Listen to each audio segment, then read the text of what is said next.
race welcomes you back to Pittsburgh to the Civic Arena. Game 5 of the Eastern Conference quarterfinals. It's down to a best-of-3 now. The series all tied at 2 games apiece. Hi, everybody. Dave Strader along with Brian Engblom and Brian for the Montreal Canadiens. We've had the Saku Koivu watch going on for the whole playoff series. We finally had a sighting, and guess what? He is going to play tonight. This is a chemistry move. I really think so, because Montreal got beaten pretty badly in the last game, and they need a big lift. Getting one of their best players back in the lineup will make a huge difference. He'll go back with Thorson and Recchi, and of course he's so quick in those first 3 steps. But what we're going to be watching is that bottom hand, the left hand. That's the hand that has the broken bone in it. If he scores any goals tonight, Dave, I think it's going to be from close in.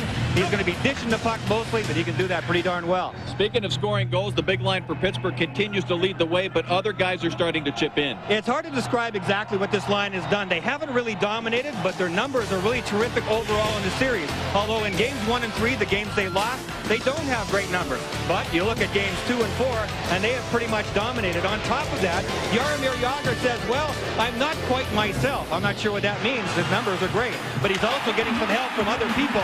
That was a power play goal by Kevin Hatcher last game, and then a shorthanded goal by Marty Straka. That big second line who's had so many chances hadn't been able to catch in until then.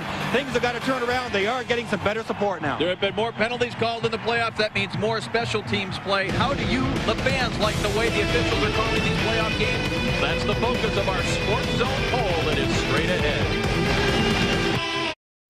Dave Strader, Brian Engblom back here in Pittsburgh for Game 5. And, of course, Brian, at playoff time, everything about the game is under a microscope, including the officiating and, therefore, special teams.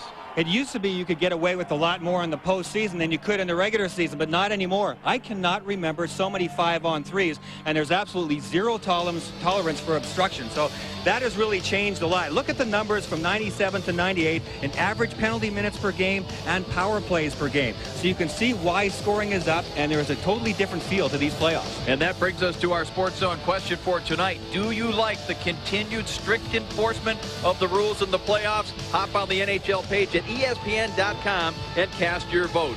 Well, this game might be the biggest test for the officials and the players. We expect our most physical game yet here in Game 5 coming up from Pittsburgh next. The rest of our Fire on Ice crew back here in Pittsburgh. Game 5 of this series that is tied at 2 apiece between the Penguins and the Canadiens. And back in goal, he was out briefly in Game 4, is Andy Moog. Yeah, 5 goals on 9 shots he allowed. He's also got a bit of a bad back, so I think that's a big reason why they gave him a rest. And Tom Barrasso, who has been solid in this entire series, and the team was much more solid in front of him and actually behind him in that last game. We'll get more into that. Both teams played a physical game in Montreal. It was the Canadiens in Game 3. They won. It was the Penguins in Game 4, and they won. So both teams figure they have to be more physical. That should lead to our best confrontation of this series so far as the Penguins dump it in, and Mark Recchi still looking for his first goal of the playoffs. Moves it around.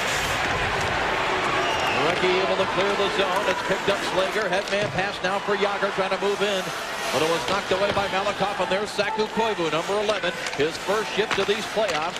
Backhands it to the line, but not out. Stu Barnes could not get it by Popovich. It's out to center ice. Back the other way. Francis lets go a long shot that was wide of Andy Moog, and Popovich for the Canadiens will slap it around. Slager, though, waiting there. Makes a nifty play to hold it in, but now it's taken away. And back the other way now comes Wyshynski, and Koivu drives a shot on the save made by Barrasso. Well, if that's any indication, Brian, he got an awful lot of steam. Surprise, surprise. He hasn't taken a shot, I don't think, yet since he had the broken bone in his hand. We watched him in practice several times. Koivu was only sweeping the puck. He comes out, takes a slap shot the first shift. And there's going to be a penalty here on Kasparaitis. He did not pick his slap very well because the puck was slow in coming to the Montreal player that he wanted to hit, and he hit him well before the puck got there. And Mick Magoo indicates the interference call against the Penguins defenseman. Well, Big Saku really surprised us all. I was shocked, actually. He took the slap shot early on. Maybe he wanted to test it as well. He'll come down the ice, 11 red, will end up with the puck. He just pulls the trigger. This is the guy with the bottom hand, left hand, has a small bone right above the knuckle. That's the fraction. That's what's been giving him the problem. He's only been passing, sweeping the puck over the last couple of days of practice, but he pulled the trigger right away. And you can tell the boys are pumped up about it. They went, yeah, he can shoot, he can shoot. So the Canadiens have the power play as a result of this. The interference call to Kasparaitis at 1:18. The Montreal Canadiens so far in the series have scored a power play goal in each game. 1 for 5 in game 1 as you look at their overall numbers. 1 for 5 in game 2, 1 for 4 in game 3, just 1 for 7 in game 4. But they gave up 2 shorthanded goals in that game 4 loss. Yeah, that's a big if or big but, all right. Yep. No doubt. They got to do something about that. But the fact that they have scored 1 goal in every game is a very big positive. That consistency there really helps the team mentally prepare for this game. Malakoff dumped it in. Barrasso unable to control. It will go around the boards, and chasing it back will be Patrice Brisebois. And Brisebois now hands it off for Malakoff. Back for Brisebois. Power play Montreal to start game 5. Here is Don Boost, at least a point in every game of this series. He's been wonderfully consistent. They get it low for Corson. Now it comes back down Boost. And a shot here was stopped by Barrasso. Another penalty coming, and Andy Moe was creeping out of his net, banging his stick on the ice to let the Canadiens know that another penalty was about to be called. And Brian, you said it at the very top of the show. You don't remember seeing so many 5-on-3s. We're going to see another one. I know it seems as if the referees almost are going out of their way to show that we're going to call them no matter what the situation. I'll tell you what, I love it. And I think most of the players and the fans do too. The Montreal bench was not aware that Nick Legault was calling another penalty because he was down deep in the corner on the same side as the benches. They never saw him. You could see him there in the frame with his arm up. But the Canadiens bench never showed it. Andy Moe was all the way to the bench before I think anybody saw or heard him, so Montreal wasn't able to get an extra player out there, but that's not a good sight for the Pittsburgh Penguins right there. 2 of their guys in the penalty box, 5-on-3, 119. The other concern for Kevin Constantine, he's shorthanded 5-on-3, and the 2 guys in the box are both defensemen. That's another extremely good point. 2 guys that they use in key situations just like this are the ones in the penalty box.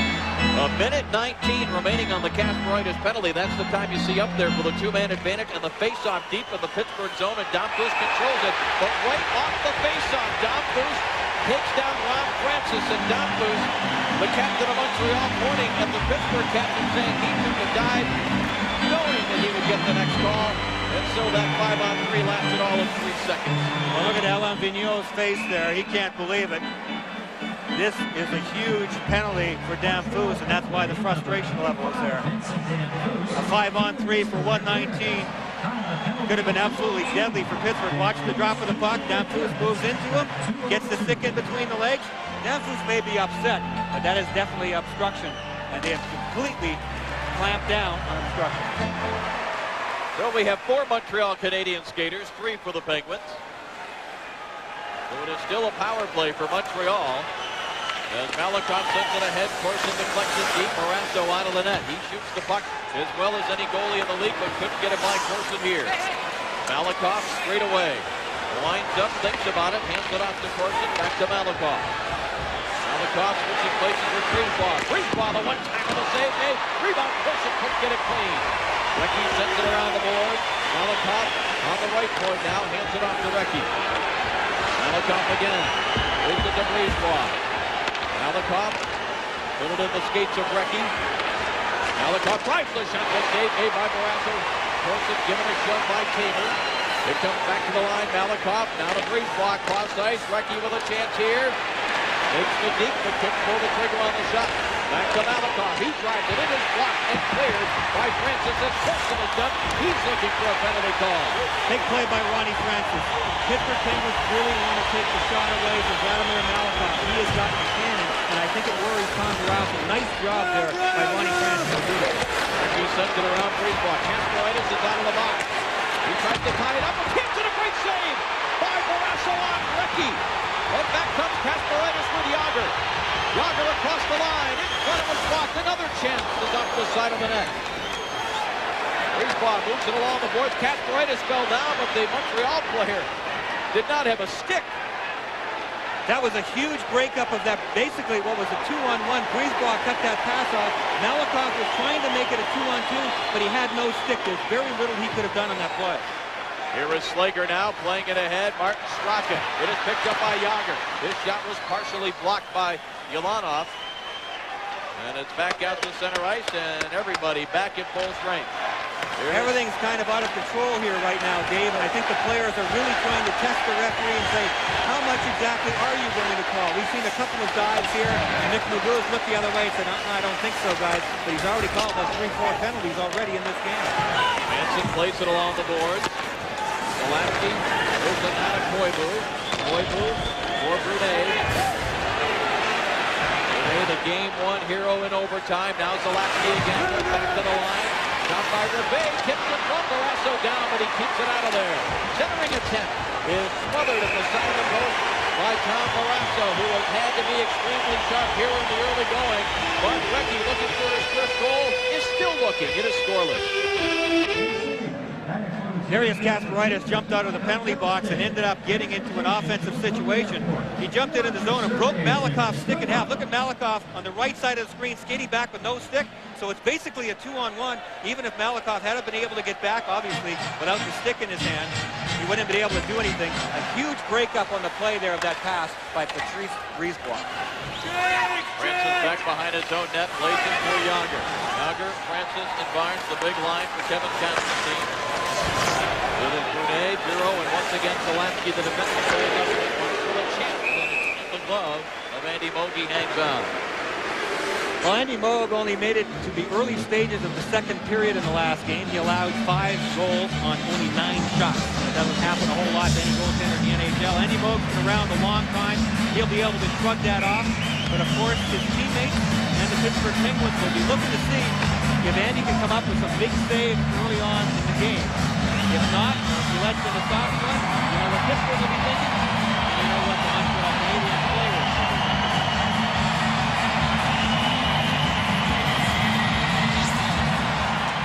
Face-off controlled by Francis. He rolled it in front. Moog able to steer it aside. Here is Brunet up the left wing. Dumping it across the Pittsburgh zone. Bureau was checked there by Olesen. Held in by Zalapsky. He's out there against Yager again. Here is Bureau now, tried to center. Brunet picks it up deep in the Pittsburgh zone.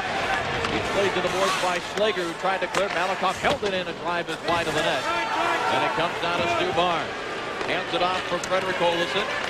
Olesen will dump it into the Canadian zone. Zalapsky played it off the boards. Malakoff able to clear. It comes down to Benoit Brunet. Fakes the shot, carries across the Pittsburgh line. Taken to the boards by Marenka. And Kasparaitis now from behind his own net will start the attack for the Penguins. Circles back. Excuse me, Dave. Pittsburgh's going to try and shake that Benoit Brunet a little bit, I think. There was word that he had a bad arm. He got slashed or stuck with a stick. But he is in the lineup, and I think they're going to run at him and see how bad that arm is. Milanoff bumping there with Pronger. Now Rebay back in the lineup for the Canadiens with the injuries that we'll get to momentarily for the Montreal Canadiens. Here's Ruzhinsky peeling back just inside the Pittsburgh line. Goes to Damphousse in the corner. He is played by Rob Brown. Now Kasparaitis is chased by Ruzhinsky, who plays him aggressively. There's Stevenson centering attempt, and a penalty coming here as the puck is covered up by Barrasso. We'll get to the penalty in a moment, but right now let's go back to the studio with Bill Pito. Bill? All right, Dave. Eric Lindros took an early penalty. Buffalo on the power play, and watch this. Jason Woolley will get credit as the puck slides under Sean Burke. 1-0 Buffalo trying to close out the Flyers in the first period. Boy, Bill, just what the Philadelphia Flyers didn't need is a goal trickling past Sean Burke. Ooh, man, yeah, that puts just a tiny bit of pressure on the Flyers there on their home. Vinny Damphousse, his second penalty already in this game. Frustration level setting in for him. And Vinny, I'm sorry, but that one wasn't smart either. He complained about the first one. He yanked Kasparaitis down from behind.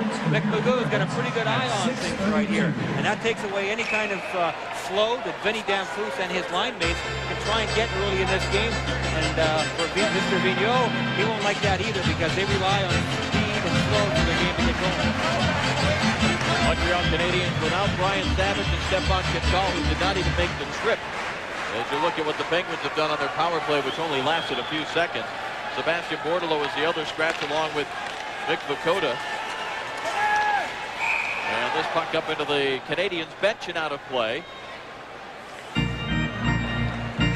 We talked about hitting in this game and how it was going to be key because both teams have really hit each other in the last couple of games. But for Tom Barrasso, where a lot of the key hitting went on in Game 4 and they won, was behind Barrasso, in behind his net. Shane Corson and a couple of other guys, but particularly Corson, were giving Tom Barrasso fits through most of the series, getting in behind him, using that net, skating through the crease. In Game 4, Pittsburgh Penguins did something about it. They started pounding the Montreal Canadiens, and Montreal did not have nearly as much success. Becky won the face-off. Back goes Manson now to kill some time off the down boost penalty. He'll drive it down the ice behind Barrasso. Settles it down there, and Olsen comes away with it. Olsen and Hatcher on the points on this power play. The big line up front. Yager hands it off for Francis. Barnes goes to the front of the net. Oh, and Francis nearly got the backhand pass through. It comes back to the right point. Olsen could not handle it. Here's Hatcher now. His quarter power play goal in the Game 4 victory. Here is Yager. Makes the move. Hansen trying to tie him up. Barnes cruising in. Hatcher could not get to it. And Shane Corson able to fight off Hatcher to control the puck. Moves it up the far side now for Bureau, but Olsen got a stick on it. Picked up low by Manson, and he'll ride it right back to center ice. Manson with an effective penalty-killing move. Montreal on their penalty kill can shade towards Hatcher when Hatcher and Olsen are out there because they're both right-handed shots.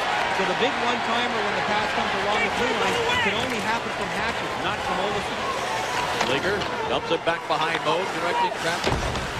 Euro slaps at it and drives it out.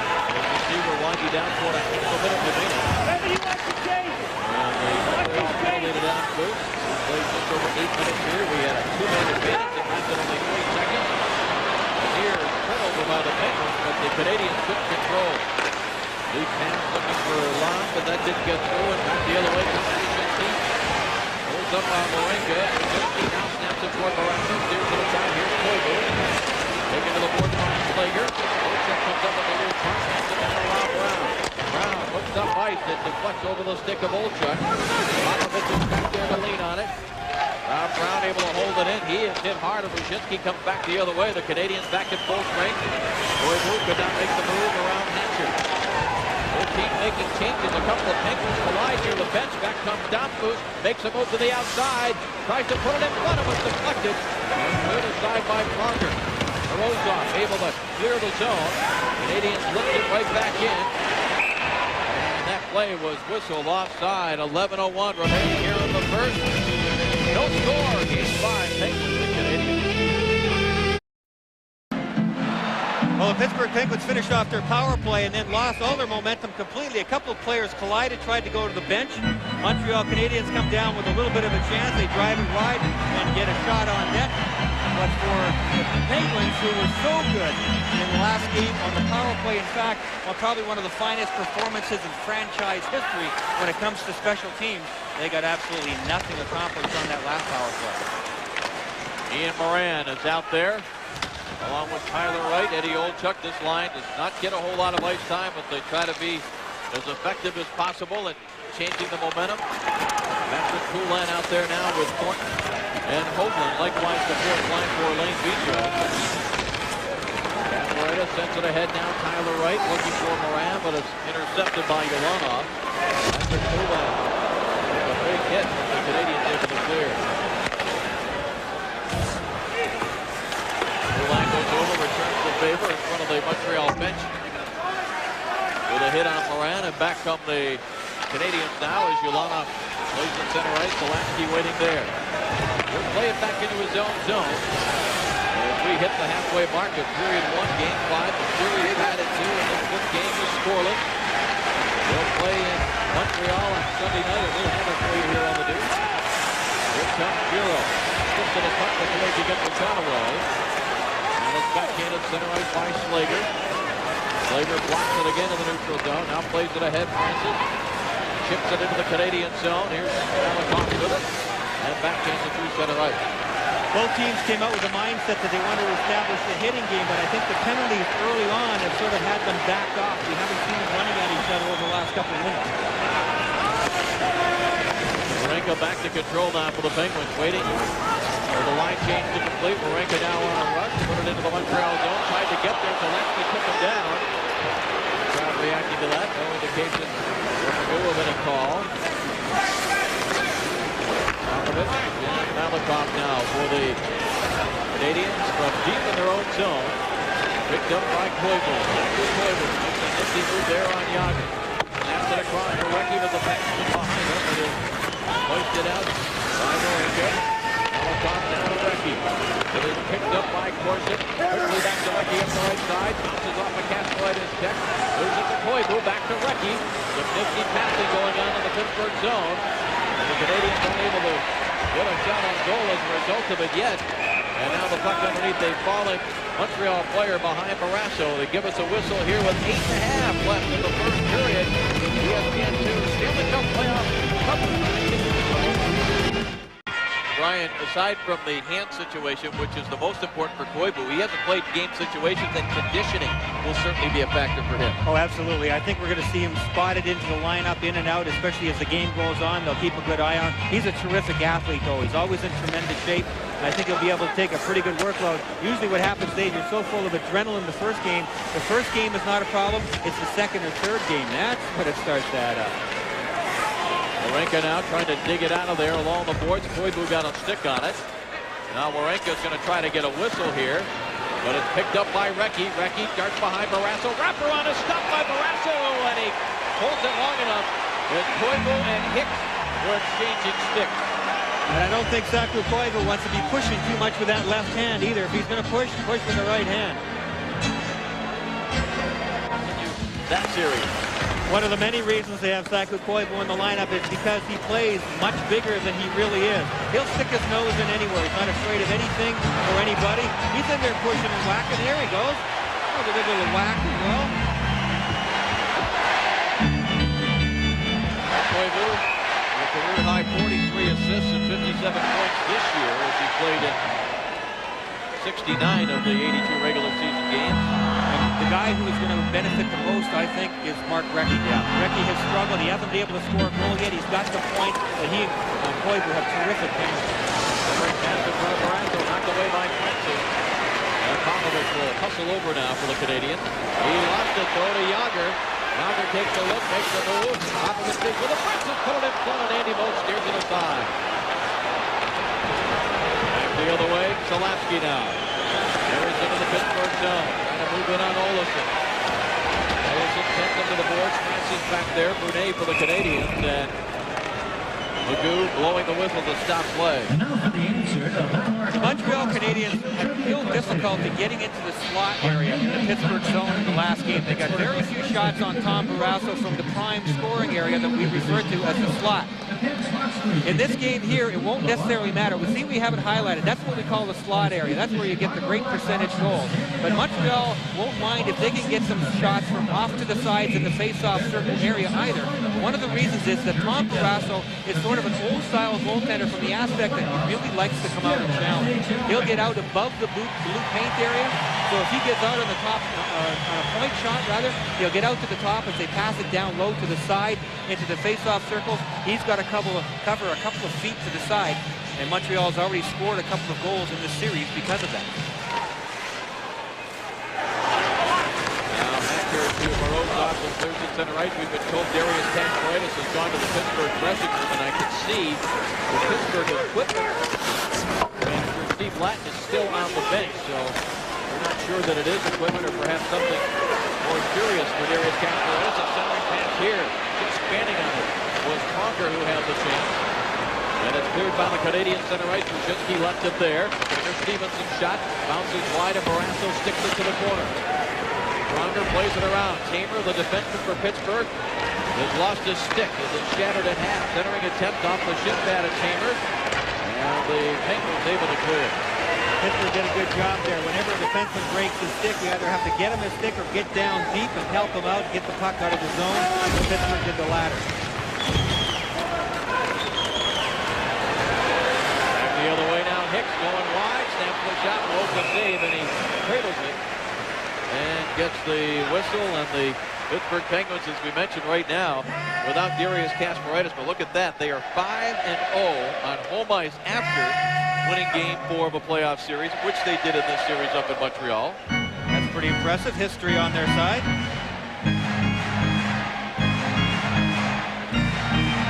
for the Montreal Canadiens. 46 and 28 all the time in Game 5, where you would expect with the terrific history, the 24 Stanley Cups, that the Montreal Canadiens are going to have a pretty darn good record in every playoff game, broken down Game 1 through 7. What a terrific tradition in history. Perhaps the greatest in all of sports. As the face-off here is controlled by Pittsburgh. Rob Brown got over it. Good PK of Price. He got his head really whacked into the glass there.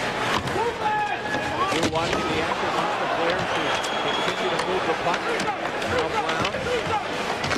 Move it to Hicks, who will jump to the ice. Moringa moved in from the point. They continue to struggle. The puck comes free. Hicks to the center. That's a transfer. Lying in a great stop there by Andy Moog. Moog has thought about going to play that puck, and boy, did he make a good decision to get back. He got himself square to Robert Lang. Otherwise, he probably had no chance. You have to give that forward line for Pittsburgh a lot of credit. They were taking a lot of pounding along the boards before they finally turned that one over, got it down low and right out in front of the net, and Andy Moog makes that save. Recchi was hooked on the shoulder as he tried to deliver the shot. Now Stu Barnes. Jagr coming late with some speed. Now goes toward the net. The pass in front. And standing on it goes Jagr. He picks it up on the board. Jagr wheeling between the circles. There's Malakoff, knocked it away.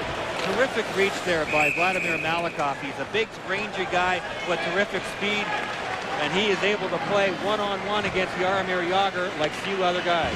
Montreal Canadiens scouting staff was talking about Vladimir Malakoff, and they were mentioning that Jagr will give any defenseman in the National Hockey League Brian Fitz, even Norris Trophy candidates like Lidstrom and Connor and St. Louis and Rob Blake. They feel that Malakoff has the combination of size, reach you just talked about, and skating ability to perhaps deal with Jagr as well as anybody can.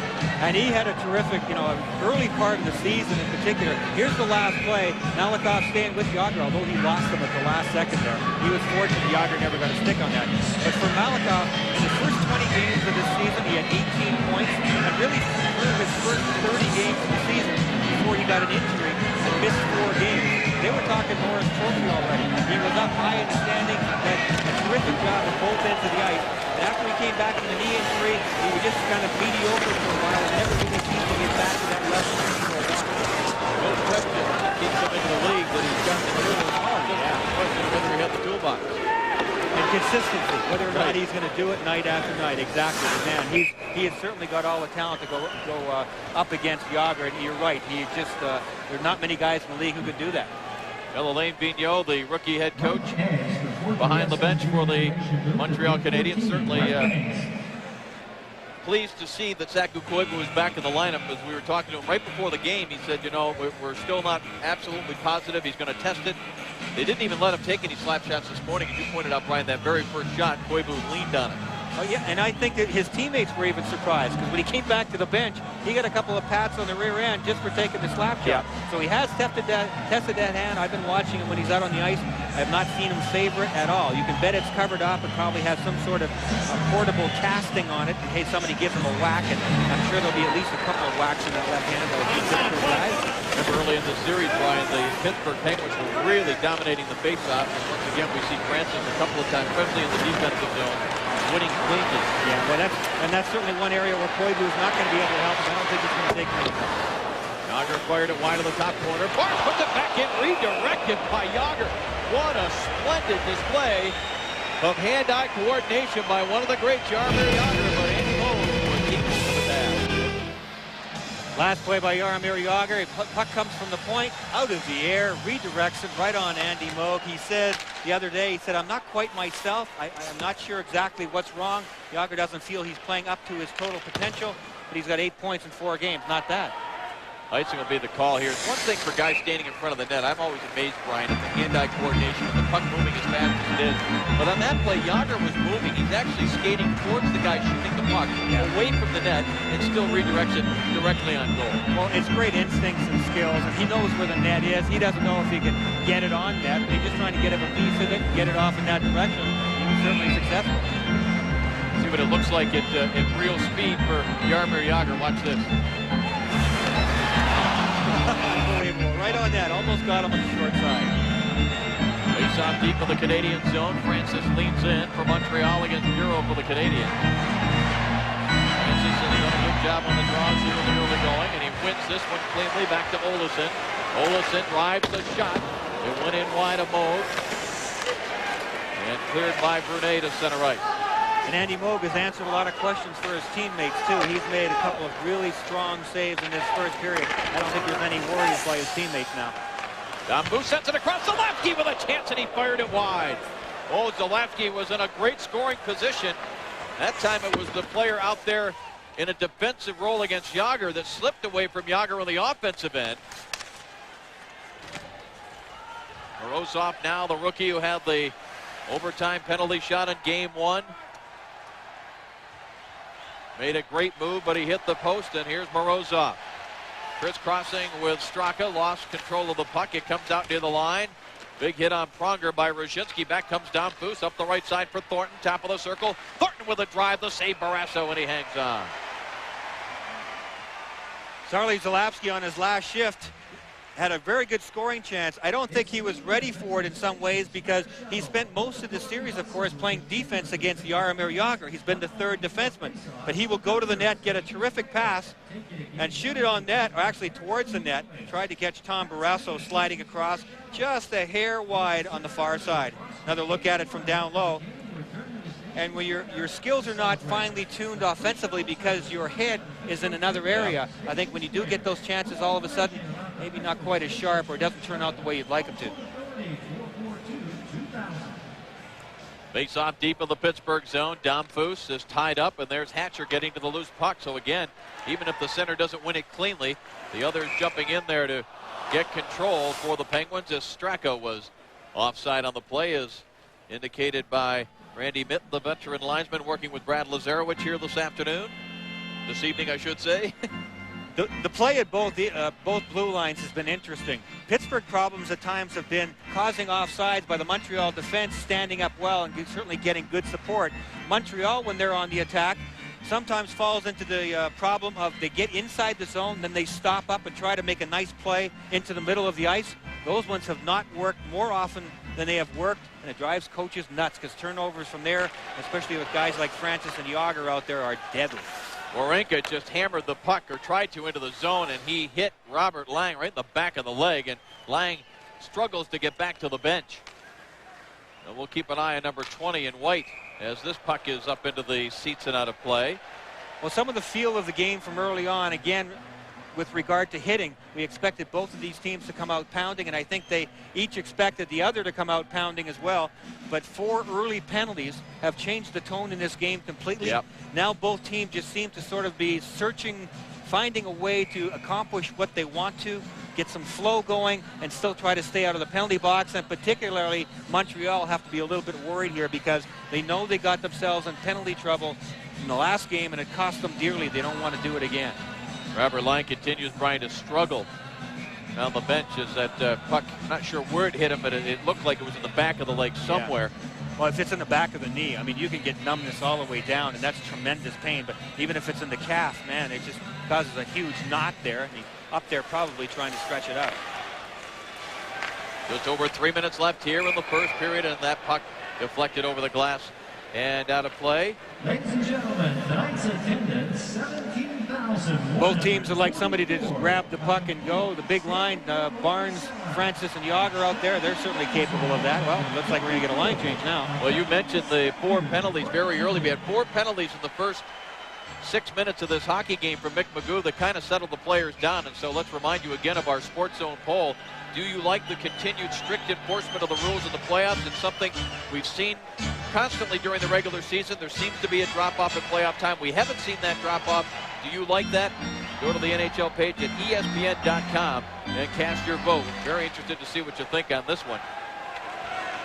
Scoring is up, as you might expect. Yeah, it's been really interesting.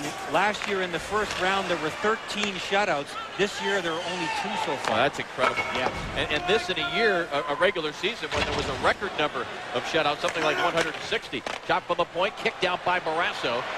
And Rob Brown starts it the other way. Hicks, though, was quickly stopped by Ulanov. Greg Reve for the Canadiens banks it off the boards. Wawrinka recovers here. And what have we got? An immediate offside call as that puck came into the Montreal zone. Well, Mark Recchi will be a happy man to have his center iceman Saku Koivu back with him. Koivu and Recchi just have great chemistry. They play off each other so well. Neither one of them is very big, but they certainly will stick their nose in at any time.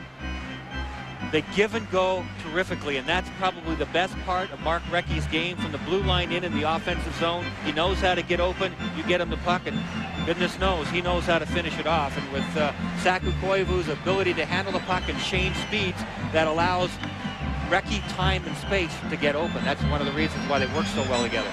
Recchi, no points in the first 2 games of this series. 3 assists in Montreal, but as you mentioned, Brian, still looking for his first goal of this series. And probably a better chance of that happening with number 11 back in the lineup. And now Malakoff, number 38 for the Canadiens, was shaking his left hand as he may have taken a slash.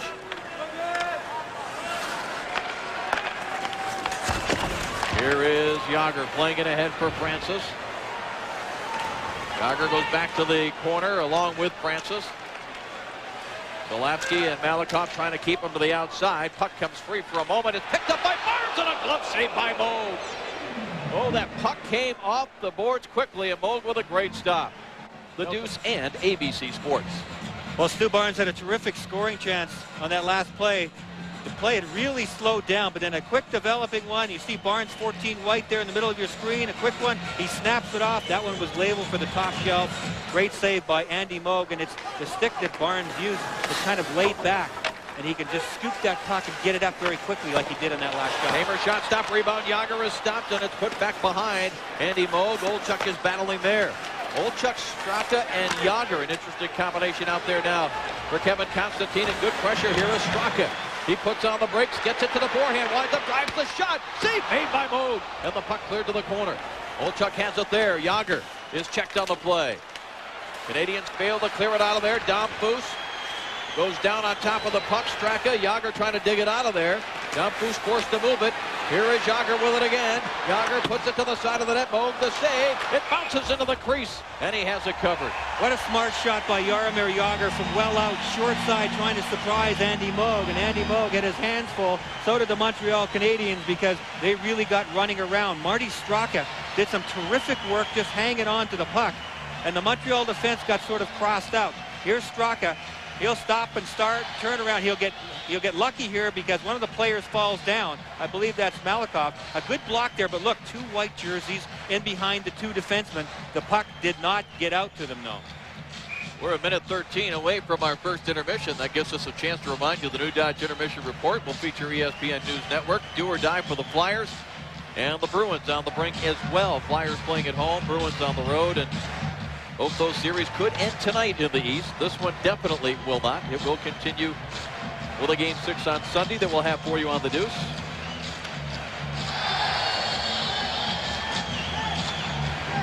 Coming right through the hole in the glass that our cameraman shoots through as Olesen is stopped there by Moog. Controlled by the Penguins. Hicks tries to dump it in front. Wawrinka has started to move in from the left point.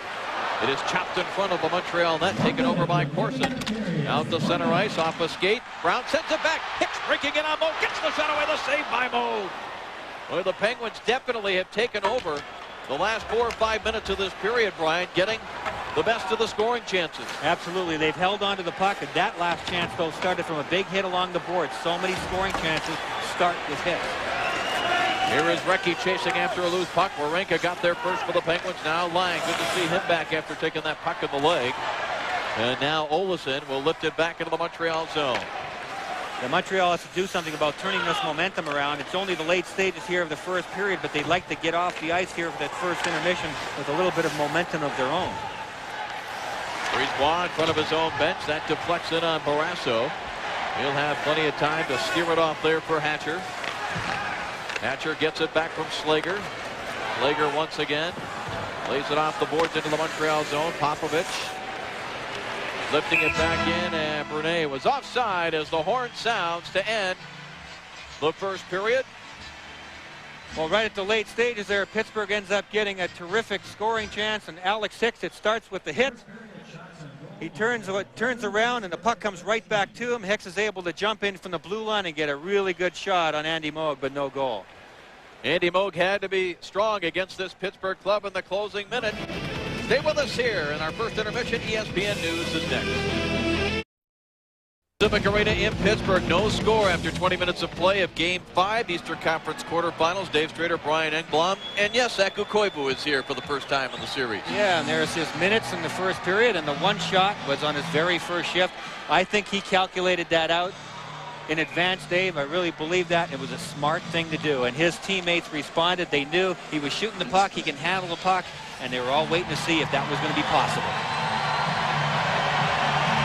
Barnes between Yager and Francis start off for the Penguins. Bureau between Brunet and Zalapsky. As Zalapsky staying right with Yager off the face-off win by the Canadiens. Popovich plays it ahead, and Brunet tipped it into the Penguin zone, but it's reversed right back out center ice by the Penguins. Now here comes Brunet over the line. Winds up, hands it off. Zalapsky with a chance, and just like he did in the first, fired it wide, and Barnes tried to send Yager away. And this was a two-line pass. Gives us a chance to go back and take a look at our stats for the first period. As you might expect in a scoreless game, everything is even except for the faceoffs again. Brian, Pittsburgh dominating. And they've dominated through most of the series, but there was one game, I believe it was Game 3, where Montreal came back and did a real strong job in that area. But for the most part, Pittsburgh has shown numbers like that. And the last shift on the fly, Zalapsky with the shot. Looks like Tommy Barrasso got a little piece of that and steered it off into the corner. Another face-off win in the neutral zone by the Canadiens. That puck up on the glass. Barrasso couldn't get a stick on it. Here's Brunet. Chips it to the corner.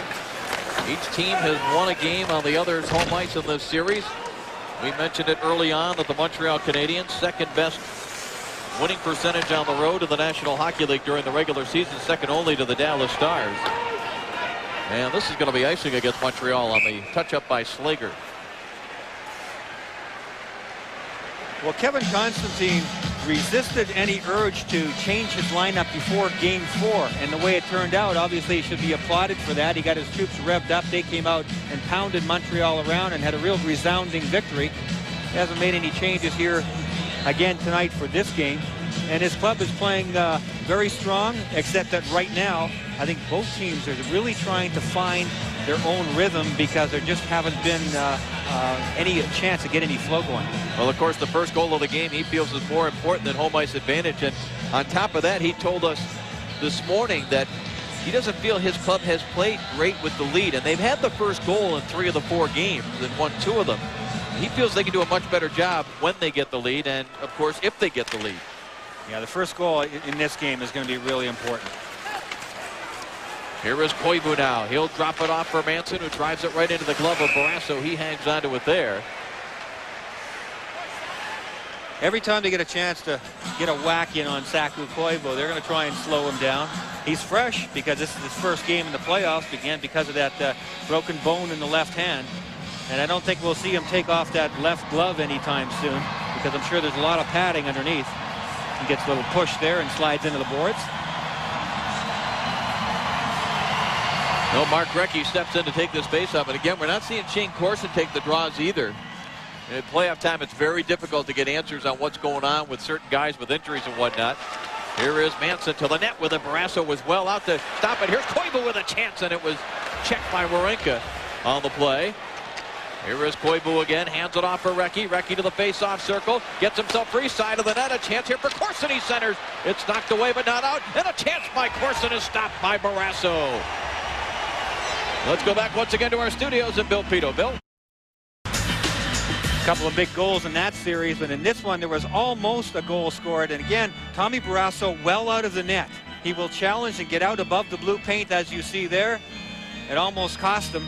As the sequence went on too, Recchi down low, and there's the plays that we're talking about. That was deliberately set up. There was nobody in front. They were hoping Barrasso would come out and challenge Recchi. Corson off to the side. They really want to get Tommy Barrasso moving inside that crease.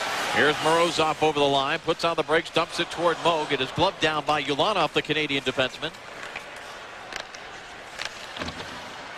And it's back out center ice.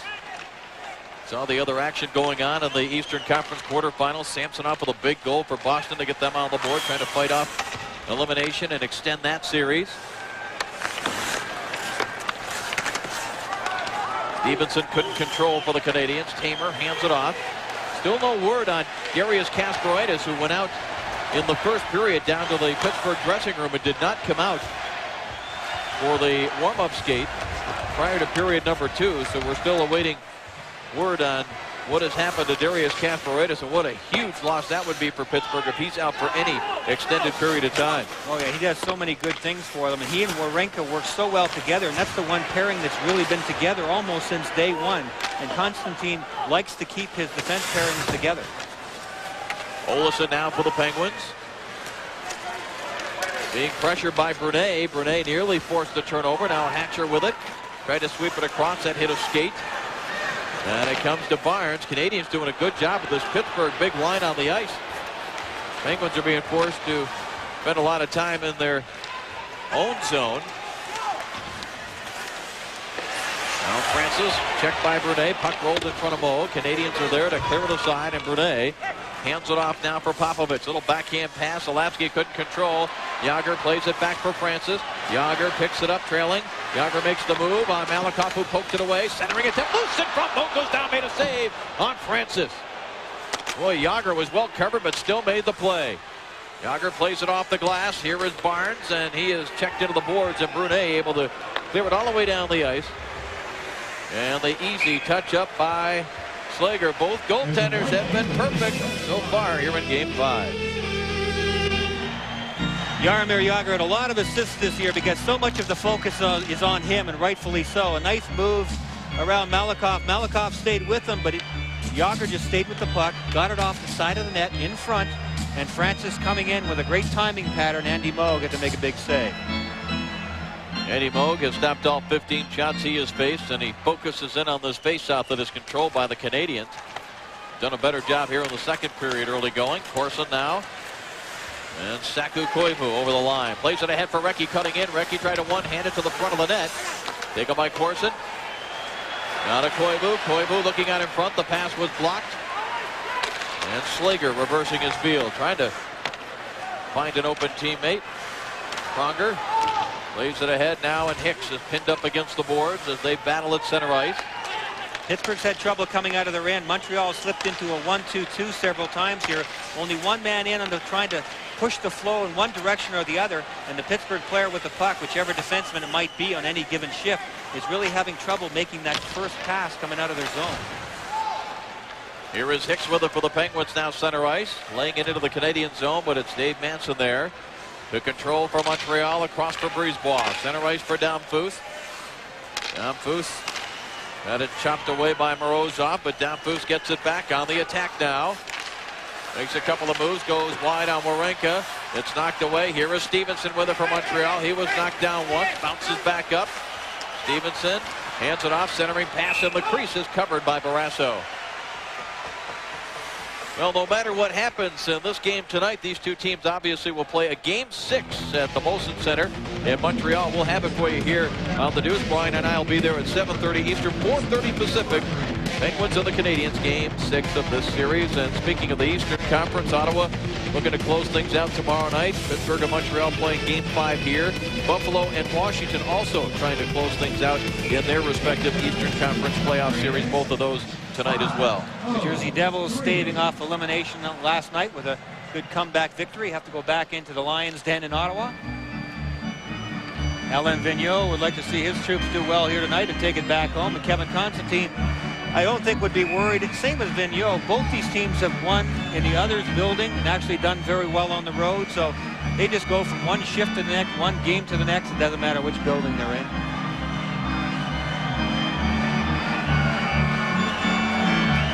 There is Ian Moran, who has taken the spot for now of Kasparaitis, who is still not on the bench. Here's Bob, plays it back behind the Pittsburgh goal. And a Montreal player hit in the face. I don't know if it was a stick or a puck, but right off the face-off, and that is Scott Thornton that is writhing in pain and down on the ice. Yeah, that didn't look good. He was he had both eyes closed from the looks of things. He was trying to skate toward the bench, and obviously a lot of pain. Whether it was a glove or a stick, it might be a glove right off the face-off. There's Thornton. Oh, butt end of the stick. Oh, yeah. Jeez.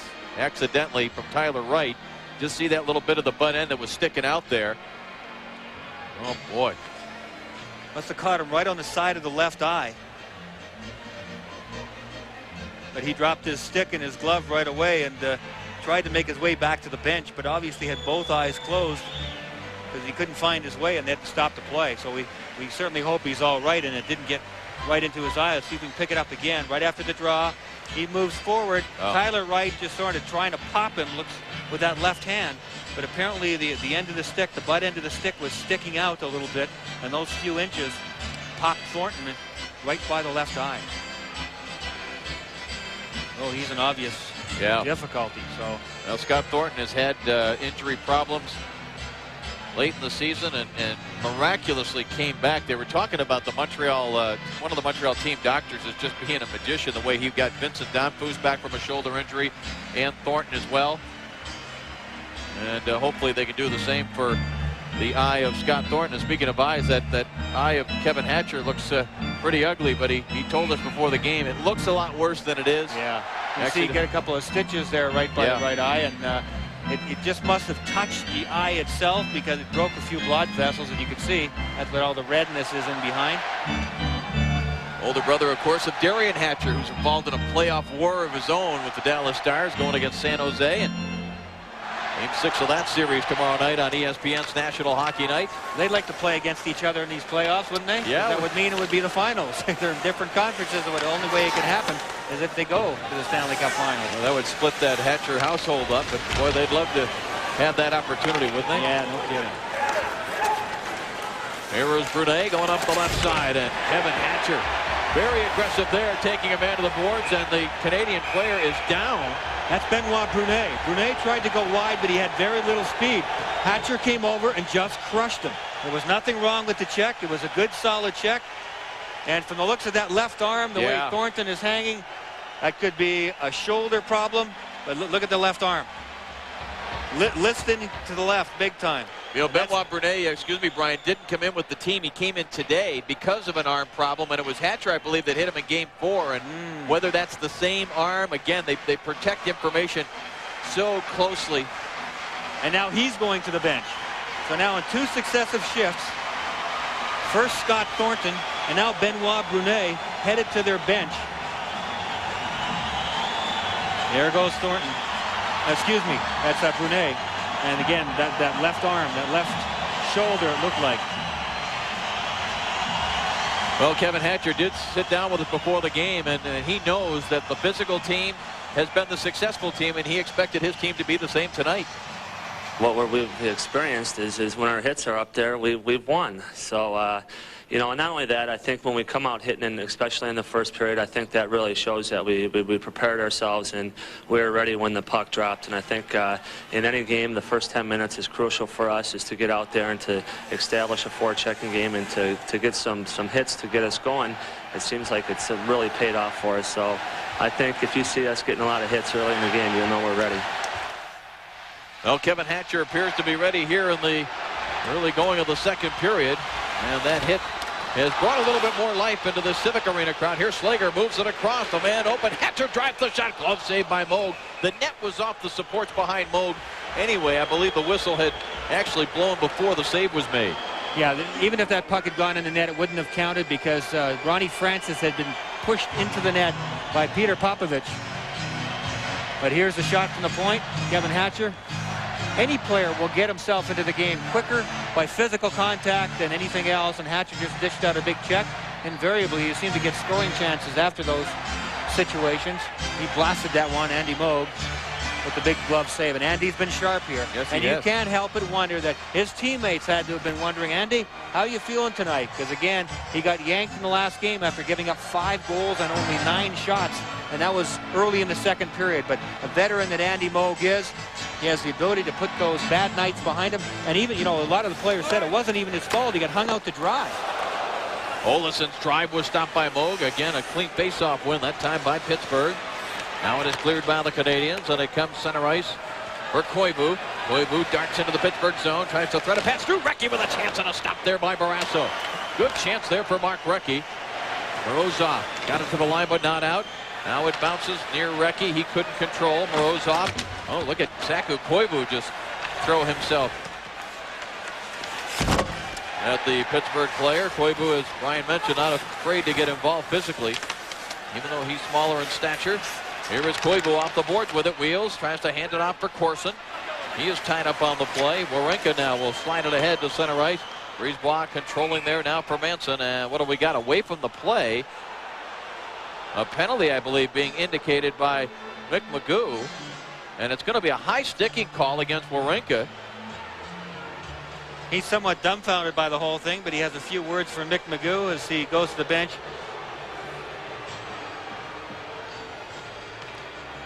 Take a look on the replay and see if we can catch the high stick. 5 white. Brad Wawrinka is the man who's going to get nailed. It'll be at the top of the screen. He gets the stick up. And there's the referee's hand going up. So Brad Wawrinka, 2 minutes for high sticking. And our Sports Zone question for you people tonight is, do you like the continued strict enforcement of the rules in the playoffs? We have seen a fair number of penalties this year. We have seen a tremendous number of 5-on-3s, more than I've ever seen. We've referred to that several times. Do you like that? Do you think everything should be called in the postseason? And so Wawrinka sitting in the penalty box, and Montreal will have their 3rd power play opportunity. Remember, it looked like that Andy Moog and company was going to have a minute and 19 seconds of a 5-on-3. That lasted all of 3 seconds when a subsequent penalty was called against Damphus on the faceoff.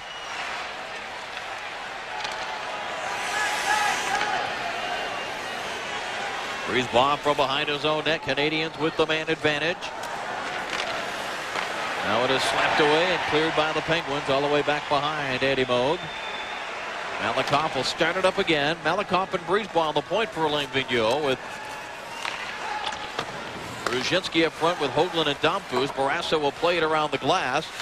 Hustling over, Brisebois to hold it into the corner. Canadiens can't control. Tamer leans on it and gets it by Hoagland down the ice. Brisebois made a nice play to come all the way across to the other side and keep that one in, but still it all turned out to be in vain. Montreal unable to get into the zone under control here yet on this power play. Here's Brzezinski, who started the scoring in this series with a power play goal in game 1. Barrasso around the glass, knocking it down. Brisebois for Damphus. Damphus being roughed up by Hatcher. Hatcher clears it along the board. Brisebois there. Now Hatcher moves it along. Malakoff held it in. It's intercepted by Olchuk, and he slides it all the way down the ice. On the rush, Montreal is having difficulty getting it in under control because they come up with speed, then they seem to slow down at the Pittsburgh line. It should be just the other way around. They have to be accelerating there. Here is Recchi. Hands it off for Koivu. Koivu sends it back to Recchi. Koivu at the hash marks, takes a look, walks toward the net. Recchi tried to slide it in front, deflected away by Hatcher. Recchi again, cross ice, left point, sent to the front of the net. Koivu couldn't get the stick on it. Back to the line, Brisebois to Recchi, top of the circle, sends it to the corner. Koivu back out in front, and it missed everybody there. Recchi down low, wanted to go for the bumper pool shot to the front of the net with Shane Corson with his stick down on the ice, but it was a good clear by Pittsburgh defense. Koivu again hands it off in the corner. Gets it back from Corson. Recchi at the far side of the net. Pass deflected by Olesen, but Corson collects it. Out of the box comes Wawrinka. Koivu winds up, slides it deep. Corson trying to go cross ice. Here is Hatcher around the boards, and Jágr's got some speed. He's got Wawrinka with him. Jágr waits, looks, fakes, and it rolls off his stick. He never did get a shot or a pass away. And the Canadiens may have dodged a bullet there.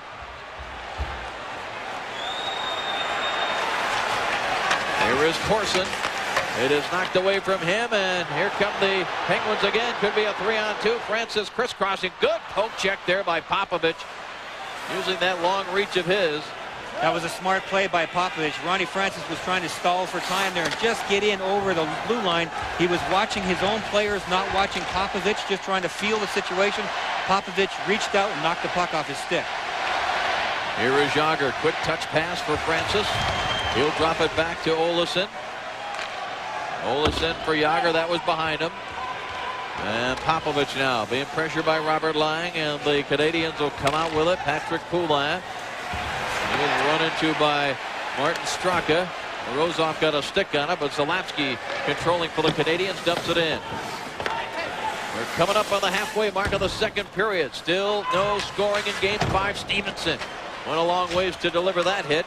And the Penguins look to break out 3-on-2 again, with the Canadiens getting back to make it an even situation. Straka backhands it toward Moog. He steers it aside. Here's Morozov with it. Morozov trying to duck under a check, taken down by Manson aggressively. And Morozov shaken up on the play. It's going to continue. And now we get a whistle from Magoo. Morozov is down. He's telling the Penguins to get away from him because there's no penalty coming, and we'll come back to get the report on Alexei Morozov. Players dropping left and right here in Game 5. Thanks very much, Bill. A great passing there by the Bruins as Morozov looking for the smelling salts maybe to get himself revived. Yeah, here's the hit. He's going to take it right along the boards. There's Manson. Manson may have cuffed him on the side of the head with that forearm because we were unclear exactly what his problem was, but I still maintain, it was his head. And I think it was that sort of forearm shiver by Manson that dealt the blow.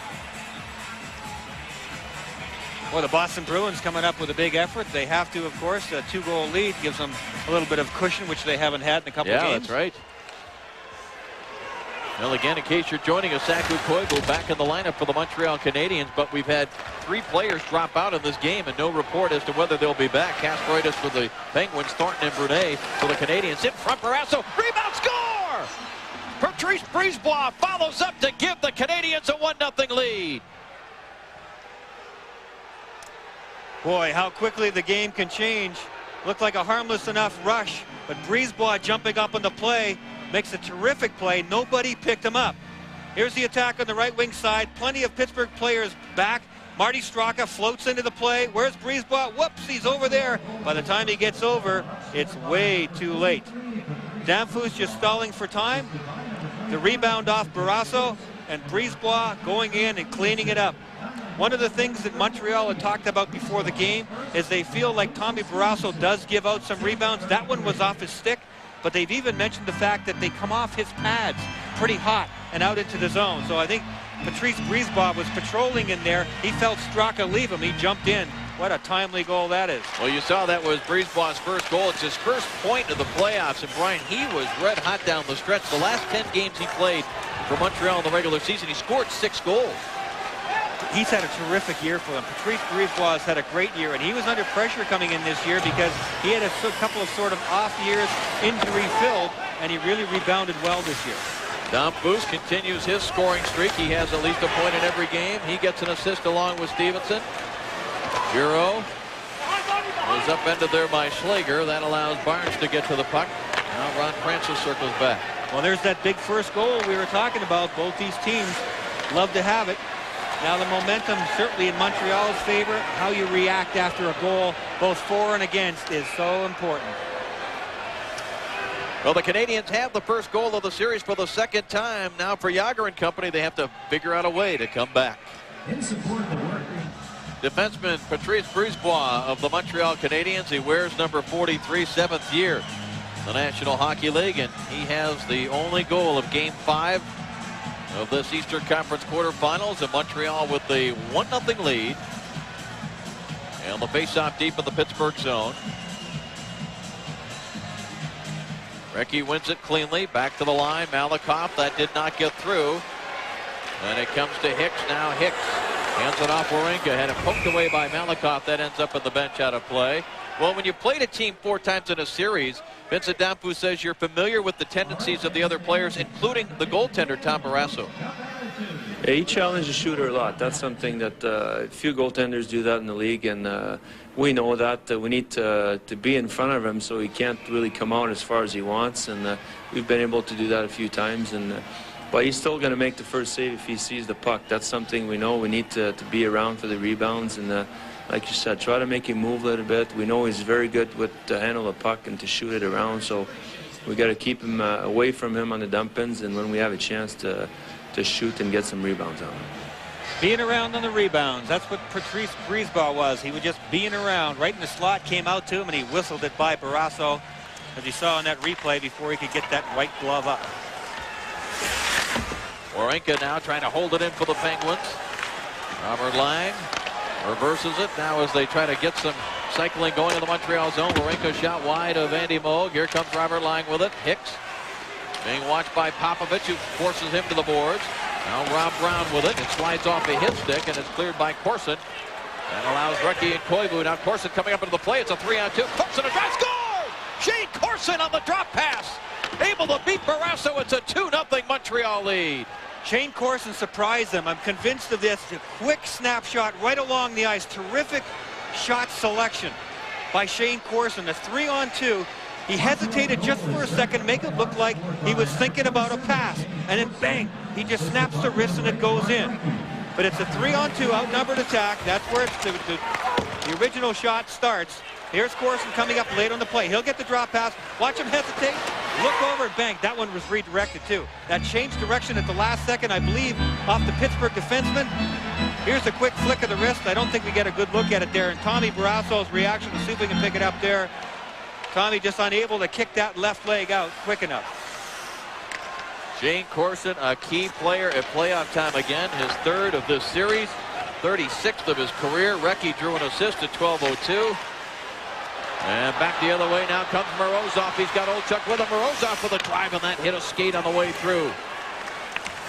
Back to the line. Tamer's shot tipped by Olchuk. Up over top of the net and just covered in the crease by Andy Moog as he juggled that rebound off the end boards. I'm still not quite sure whether or not that puck was deflected and Tom Barrasso had a change on him at the very last second. It's very difficult to tell.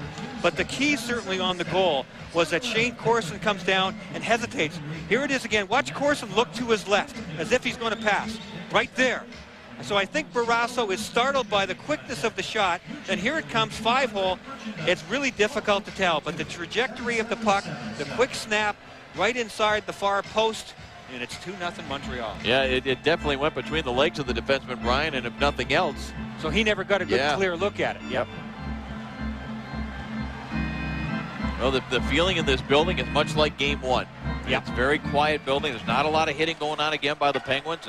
Nothing like the formula that led to the victory in Game 4. Here's Bureau. He could get behind the defense, but the pass just out in front of him. Barrasso steers it to the corner. And Slager now coming back. It comes down to Barnes. Barnes tried to roll it toward the goal. Francis couldn't get a stick on it. And it's back the other way, though Patrick Poulin could not go very far with it.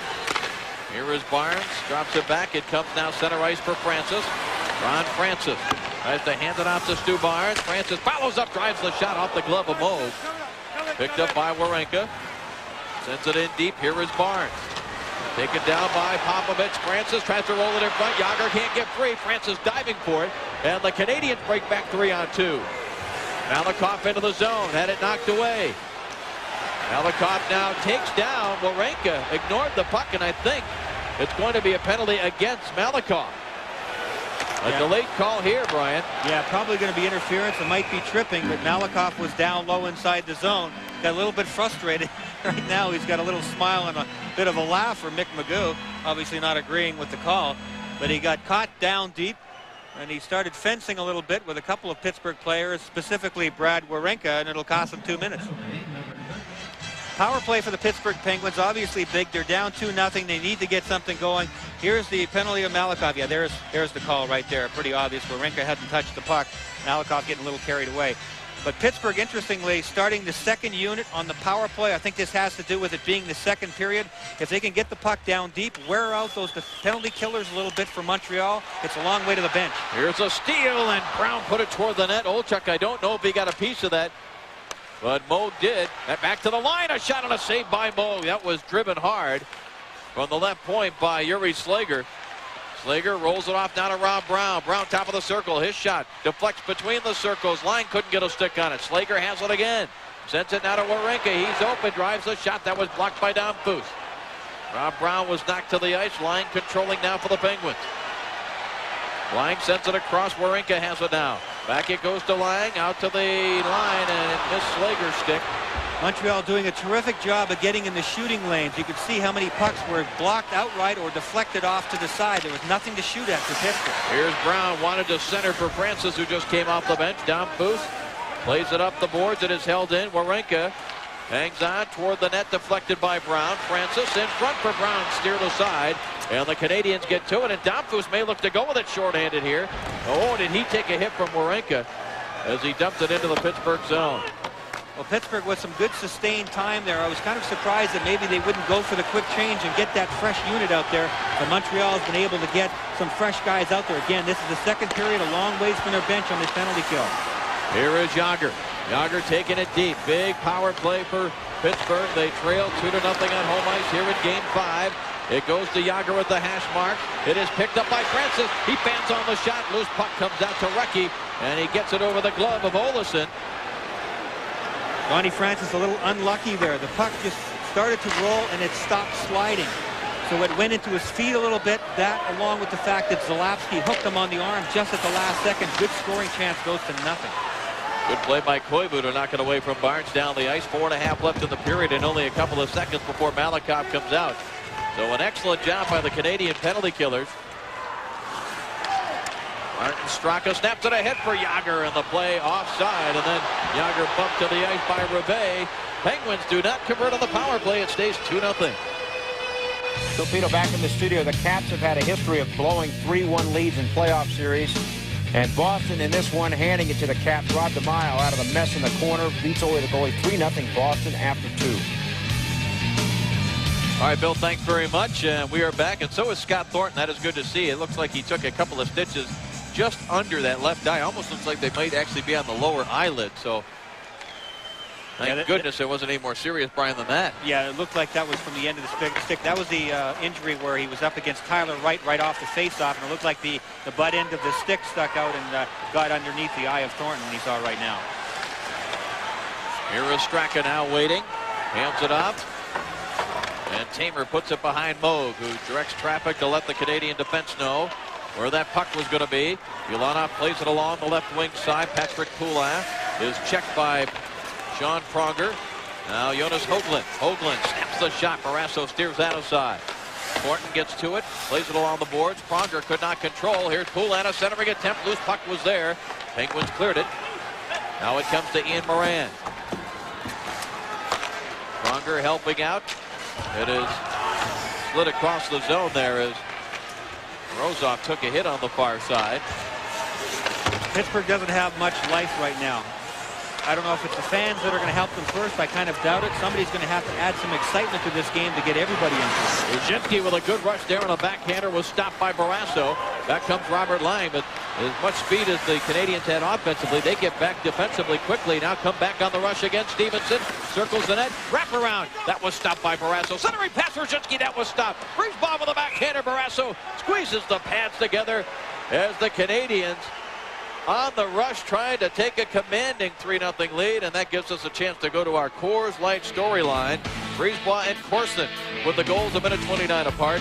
The Penguins 5-0 at home when winning Game 4, but that's in danger of ending tonight, and Saku Koivu is back in the lineup. And our Coors Light replay is the first goal of the hockey game. Patrice Brisebois following up to get a chance on the rebound. There's the rebound. There's Patrice Brisebois. Oh, man, and that was on the first bounce. Yeah. That landed at just the right time, and he just drilled it upstairs. And the last sequence of plays, after a turnover by Robert Lang in the neutral zone, gave Montreal a couple of free whacks. I'll tell you, that second line for Pittsburgh has struggled. Straka victimized by Brisebois. He was the one to let Brisebois go in that goal. And now Lang, on that last shift, ended up turning the puck over and giving Montreal those chances you just saw. Malakoff's shot was deflected up into the seats behind Barrasso and out of play. We're down to 2:48 left here in the second period. So Vladimir Malakoff, who talked about early on, and we've talked about him playing against a guy like Jaromir Jágr. Malakoff continues to get a ton of ice time for Alain Vigneault. He's a big, strong guy. He can play rather all aspects of the game. He can kill penalties, power play. As you pointed out, you can play against Jaromir Jágr or the best in the business, and he's done really a terrific job in the series. Yes, Jágr does have 8 points coming into this game. That's going to happen, certainly, especially on power plays, but, you know, they had a meltdown on their special teams the other night. Overall, though, 5-on-5, Malakoff has played extremely strong. Brisebois sends it across. Manson to center ice, and Corson will dump it into the Pittsburgh zone. Barrasso leaves it there, and the Penguins look to come out with it. Home ice advantage not meaning a whole lot tonight in Eastern Conference playoff action. Is that an icing? Yes. On the touch up there. Well, Stu Barnes has probably had the best scoring chance of his line tonight. He snapped one top shelf in the first period. Yep. Big glove save by Andy Moog, but he's not had a lot of chances in this game, and obviously that's key for Montreal. They're 2-0 lead right now. Bureau and Francis. Francis wins it cleanly. And it comes down to Barnes. Couldn't handle it. Backhanded by Malakoff. Recovered by Francis. Trying to find Jágr. Here is Jágr now deep in the Montreal zone. Pinned to the boards by Popovich. And back come the Canadiens. Jágr coming back to make sure it's a 3-on-3. Thornton and Slager going to the boards together. The puck underneath Thornton. He's trying to keep it alive. So is Slager as he moves it now to Olesen. And the Penguins will bring it back the other way. Jágr hands it off now for Frederick Olesen. A one-timer here by Francis as well, wide of the net. Hatcher, good job to fake the shot on Thornton, who had gone down, but Thornton a good job to keep aware of where the puck was and didn't let Hatcher get it by him. Here is Bureau now. He's got Zalewski coming on the play, who got a stick on it but couldn't control. Penguins bounce it out to center ice. Canadiens send it back the other way. Koivu to Recchi. Recchi in the corner, spins away, lost an edge. Wawrinka starts it back. Even when there's a quick turnover, Brian, the Canadiens are just always back. It doesn't look like Pittsburgh is going to have a chance at any kind of a scoring opportunity on the rush. That's right. And Pittsburgh looking a little methodical right now, and I think you're right. When Montreal is forcing them into that, there's no energy. There's no extra pop to the Pittsburgh offense right now, and that's what they dearly need. Comes down to Martin Straka. Straka trying to get some of that speed of his going, hands it off. Morozov fans on the shot, gets a second opportunity that was stopped by Moog. Here is Koivu with it. Plays it ahead for Shane Corson. He one-hands it back to the Pittsburgh line. Now Straka. He is checked at center ice. Corson pinned to the boards by Morozov. Stevenson snaps the shot. Barrasso held his ground on the short side, and back come the Penguins the other way. Here is Straka. Well, there's just not room in the neutral zone to carry the puck or to pass the puck for the Pittsburgh Penguins. And here is Danfus handing it off. Rosinski snaps it off the fly, picks up his own rebound. Rosinski centering pass. Danfus couldn't get the shot away. Back comes Stu Barnes. Barnes will drive it all the way down the ice with just seconds remaining in the period, but this will be an icing. And that allows a face-off deep in the Pittsburgh zone with still 3.7 on the clock. Well, that's not the way Stu Barnes wanted it to work out, rather. I mentioned that Stu Barnes didn't have very many scoring chances so far in this game. How important is it to shut down the big line? Well, in games 1 and 3, Pittsburgh lost. Look at the point totals. Not a whole lot. Then in games 2 and 4, in the games that they win, a lot different. Yep. So Montreal has succeeded again tonight so far through 2 periods almost. 3 seconds to go here in the second period. They have shut down the big line. Montreal's ahead 2-0. What's interesting too, Brian, is that game 4, it wasn't just the big line. You know, they get a 6-3 win, but other guys chipped in. What they need is on a night when Francis and company can't get it going, that's when that second line has to come in and contribute, or the third line, somebody on the blue line. And I pointed out that the second line's really been struggling. Yeah, Straka kind of went to sleep on the first Montreal goal. Robert Lang just not in step. Morozov having difficulty getting going with the puck as well. So as it is right now, Pittsburgh is looking for somebody to come up with something offensively, and so far not much luck. Well, the Montreal Canadiens getting a goal from Patrice Brisebois and also one from Shane Corson. They lead it 2-0. ESPN News Network is coming up next. Well, this young man trying to stay optimistic as the home team Penguins trail after 2 periods of play 2-0 to the Montreal Canadiens in Game 5. Dave Strader back along with Brian Engblom, and a quick update on the injury situation. Darius Kasparaitis of the Penguins, no word. We don't know what happened or if he'll be back. Benoit Brunet, though, will not be back.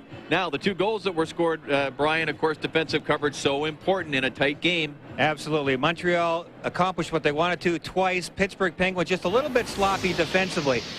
On the first goal, watch the 2 guys at the bottom of the screen. Marty Straka, number 82 White, will drift away. He should be keeping track of Brisebois. An innocent-looking play at first. By the time he looks over and sees him, it's going to be too late. The rebound comes out. Brisebois buries it.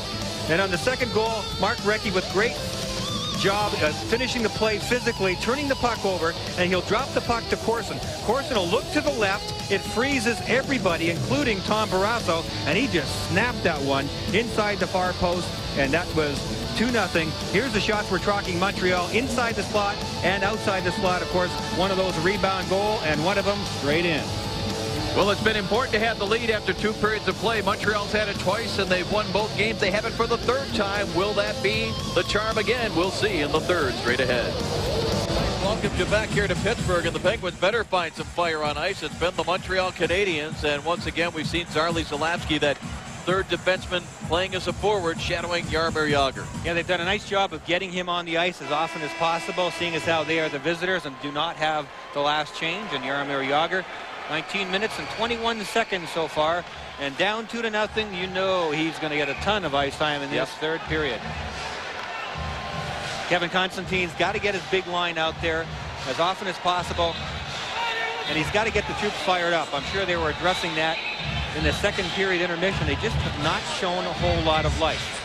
And if it's the big line who can't get on track because they're being checked very closely by Alain Vigneault's boys, then somebody for Pittsburgh has got to jump up. Maybe a Kevin Hatcher hauling it from behind. That would work as well. But the neutral zone has been pretty clogged through that 2nd period because Montreal's been playing with the lead and doing it well.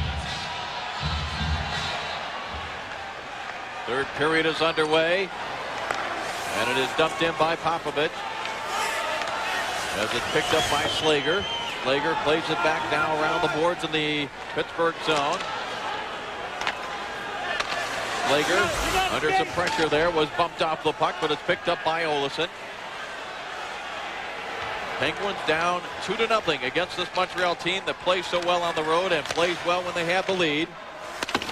It is slapped away by Zalapski. Back into the Pittsburgh zone. Here is Barnes. He drops it off for Olesen, and the Penguins, Brian, just seem to be out of sync on every pass. Yeah, that's true. It was like this in the 2nd period. Montreal has frustrated them in the neutral zone. Here's Malakoff trying to dig that loose puck out of there. He's successful at that, handing it off to Recchi. Recchi will give it to Koivu on the crisscross. Koivu trying to break free, and it's picked up by Recchi. Scores!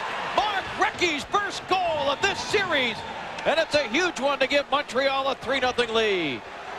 Saku Koivu having an effect on this top line, I guess so. Shane Corson scores in the 2nd period. This time it's Mark Recchi, and Koivu was in the vicinity, had the puck to start with.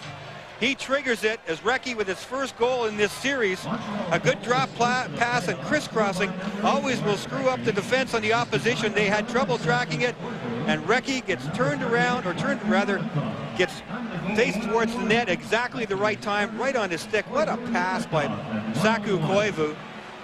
Tamer had lost track of Recchi at the last second from a really bad angle. Mark Recchi cashes in for the 3rd goal. 18th of his playoff career. Malakoff getting an assist along with Koivu. And how about the Montreal Canadiens? Remember, Pittsburgh was guilty in Game 2 of sitting on their lead and managed to escape. But I don't think the Montreal Canadiens are going to sit back here. They certainly don't give the indication of the early going, getting the goal that has made it 3-0. No, they're in control of this game. They were throughout the 2nd period, and starting off with a goal like this is deadly for Pittsburgh. Glove saved by Barrasso on the shot by Ruzhinsky. And kind of a similar scenario on that 3rd goal to the first goal, actually. Tamer turned at exactly the wrong time, lost track of Mark Recchi. The pass came over from Koivu. Pinpoint, perfect, right on the tape. Tom Barrasso, very difficult for him to get back. Again, Tommy likes the challenge. He was out on the edge of the crease. He did dive back, but he never had a chance on it. Watch the crisscrossing, which will get the Pittsburgh defense second guessing a little bit. On the right side of your screen, Recchi will come around, loop around. Now look at Tamer. He just turns the wrong way at the wrong time. And boy, he gets victimized big time. And do you think he's breathing a big time sigh of relief right now? He was their #1 scorer during the season. And you have that goose egg and it just keeps going and going. When you finally bust it, it feels great. And it probably feels good to do it here in Pittsburgh, where of course he was traded after the first of the 2 Stanley Cup championships. Went to Philadelphia, then went to Montreal in that Huge deal that sent John LeClair to the Flyers. Mark Recchi has been a productive player wherever he has played in his NHL career. And has had, of course, both individual and team success, obviously, with a Stanley Cup ring. Collision between Ulanov and Hicks. Ulanov, though, timed the bump perfectly so he could still play the puck. And now it's cleared out to center ice. Lasky has it there. He'll just bounce it in on Barrasso. A big key for Pittsburgh, I think, if they're going to get anything going here, Dave, they're going to have to get the puck to Jágr or somebody with speed early like this and give him a chance to zoom up the ice because he hasn't had many chances in this game. Well, he was met by 3 red jerseys, and the puck was easily knocked away. Back comes Thornton now, looking to go wide on Slager. Now Thornton rolls it toward Barrasso. He steers it to the far side. Jágr picks it up there, and Jaromir Jágr looking to hand it off to Francis, but it was picked up first by Barnes. He goes up the left side for Francis, and boy, just another example of the Penguins being out of sync. The pass and the skates, it's offside. And for Jaromir Jágr, he always has to shoulder the load. He won the scoring championship again. Tremendous skills. It's tough for them to go to him every night. He's looked tired at times, frustrated at times. Here's the last play. This is the kind of stuff they're going to have to do. See, he has some room to work. The Montreal defense is backed up. He needs that room to get ahead of speed. Unfortunately for him and the Penguins that time, he went right into traffic in the middle. He seemed to want to steer away from Zalapski on purpose, but he needs a little crisscross action there to help him out. There were just 3 red jerseys back ready and a big catcher's mitt ready to handle him. You saw the numbers of Jágr and how they've improved as that puck is up in the seats and out of play. Of course, a lot of those numbers for Jágr of late has been without Mario Lemieux. Well, Jágr's going to need some help, and I think the first guy they go to is Kevin Hatcher. He's got some terrific skills. Big man. He can come up the ice and really bring it with speed. He's got a big shot, make plays. So I think in this situation, there's still 17 minutes to go. They're down by 3 goals. Hatcher's got to start grabbing the puck and going. I know they like to play a defensive system, and they'd like to do it, break it down maybe a little bit differently, but the way things have gone so far for Pittsburgh, I think they have to change their rhythm a little bit now, and Hatcher's a good guy to go to. Canadiens looking to come out with it. Here's Rajinski. Far side for Damphus. Good job by Stevenson to stay on side. Now Hatcher checks him. Rajinski steps into Hatcher. Canadiens keeping the pressure on. They have the lead, and now the puck comes off the supports behind Tom Barrasso. An early third period goal by Mark Recchi. The Canadiens with a 3-0 lead. Saku Koivu is back in the lineup. Brian mentioned at the top of the show as much a chemistry move as anything else because he certainly is far from 100%. But very first shift, he took a hard slap shot to show his teammates that even if he was in pain, he was going to do whatever it took to be a part of this game 5. And of course, assisting on the goal here in the third period by Recchi. Saku Koivu has certainly been a boost for the Montreal Canadiens. I think that, along with good key saves early on by Andy Moog, really set the tone for this Montreal team. Pressure by the Penguins. It's flipped over the top of the net from behind. Rather nifty play that was attempted there and successfully so. I think that was Olchuk that flipped it over top of the net. Olchuk now in front, and the puck comes free, and it's back out to center ice. Yeah, a little innovation there by Eddie Olchuk. Well, they need something like that, something to juice them up a little bit, because they just don't have that edge right now. And Pittsburgh needs to get an edge real quick. Now Slager from out of his own zone. Lays it off the boards for Barnes. Both teams making changes now as Barnes hammers it along the glass. It's picked up by Jágr. Jágr tries to snap it toward Moog. It never got through. Jágr given a bump there by Bureau. Now it's toward the net, tipped by Barnes. Moog started to come out. Malakoff gets there. Vladimir Malakoff had more minutes played than any other Montreal Canadien through 2 periods. He's been out there as much against Jágr as Zalapski or anybody else. Good execution there by Montreal on the boards, too. Malakoff just get it, lifted up the boards. Scott Thornton stood in there, got it deflected it out into the neutral zone. That's the kind of good stuff you need when you're defending a 3-0 lead in the third period. That puck will roll out to center ice. Penguins get to it. Slager. Now it's picked up by Barnes. Back to Slager on the right side. Barnes trying to get some speed going, but look at the Canadiens just have him surrounded. Yeah, it was a line change for one thing, but that's another thing that's been happening to Pittsburgh in this game. They're isolated. The puck carrier is isolated with nobody else to go to, and too many times the puck carrier for Pittsburgh is standing still. Everybody else stands still when you stand still with the puck. Here is Straka playing it back toward his own net. Morasso got it to Morozov, who failed to deflect it out, but Hatcher will carry. Hands it off. Morozov now for Straka. Straka avoids Ulanov. Now here's Morozov in the corner. It's picked up by line center. He scores! Straka set up in front. And the Penguins finally get on the board.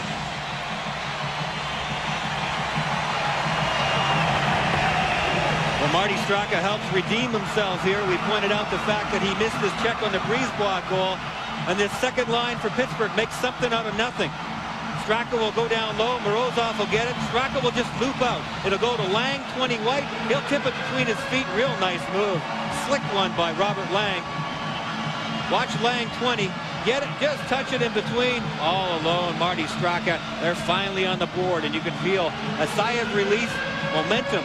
Is it going to come for the Pittsburgh Penguins now?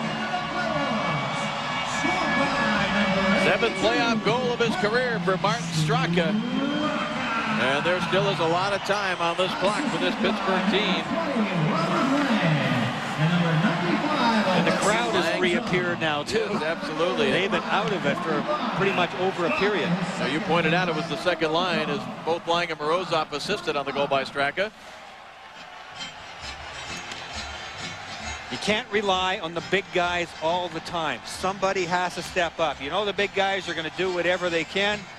A big break here. Marty Straka, nice play, good communication. You could tell he was yelling at Robert Lang. Robert Lang with a real deft, nice move. Little touch pass backwards between his own feet to Marty Straka right on the doorstep. And they're getting themselves pumped up now. Recchi, Corson, and Koivu out there for the Canadiens, and Kevin Constantine counters with Alex Hicks, Eddie Olchuk, and Rob Brown. Now it's deflected back into the Montreal zone.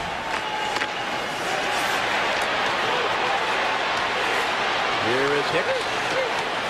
Hicks trying to spin away from Craig Rivet. Now Warenka puts it in deep. He gets it back. It is slapped away out near the line. Ian Moran held it in for a moment. Now it's back the other way. Recchi trying to get himself loose. Now Koivu sweeping behind the Pittsburgh goal, protecting the puck. Look at the quick move by Koivu. Backhands it just wide of Morasso. Recchi has it again. Ulanov has the gun cocked and he put it in wide. Hanson at the right point, and hopped by him and Rob Brown, able to bank it out to center ice. That's one of the things that Saku Koivu does so well. He controls the puck in the offensive zone, hanging on to it and making something out of nothing.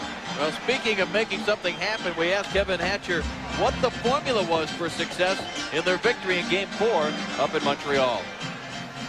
We were real good along the boards, picking up the puck and outmanning them down low to gain possession, and we got some traffic in front of the net. I think we got to continue to shoot the puck and get the puck through, and you know, Yags went to the net to get a great goal. That's the way the goals are scored in the playoffs. You got to go to the net and pay the price.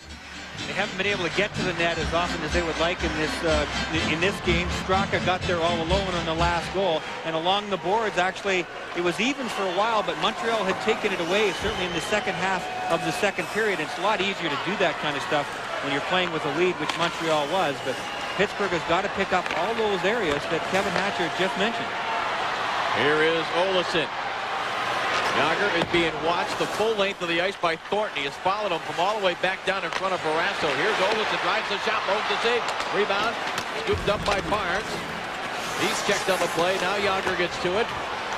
Francis, checked by Popovich. Barnes gets to the loose puck. Stu Barnes open for a moment, makes a fake. Barnes with a shot, that was blocked. And it's picked up by the Canadiens, who just do clear it. Malakoff was looking for a penalty call. And Pittsburgh is going to the net. That's a sheer sign. Mo got bowled over on the play, and it was Yuri Slager, their defenseman, jumping up into the play. So now all of a sudden, after Pittsburgh's first and only goal so far, now their offense has got a little personality.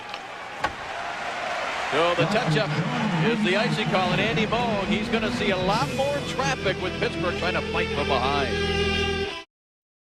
Yuri Slager went to the net and got pushed into Andy Moog. Andy Moog didn't like it much. Took one look over at referee Mick Magoo, and then another one. What do you think, Mick? And he says no. Our question in our Sports Zone poll tonight is, do you like the continued strict enforcement of the rules in the playoffs?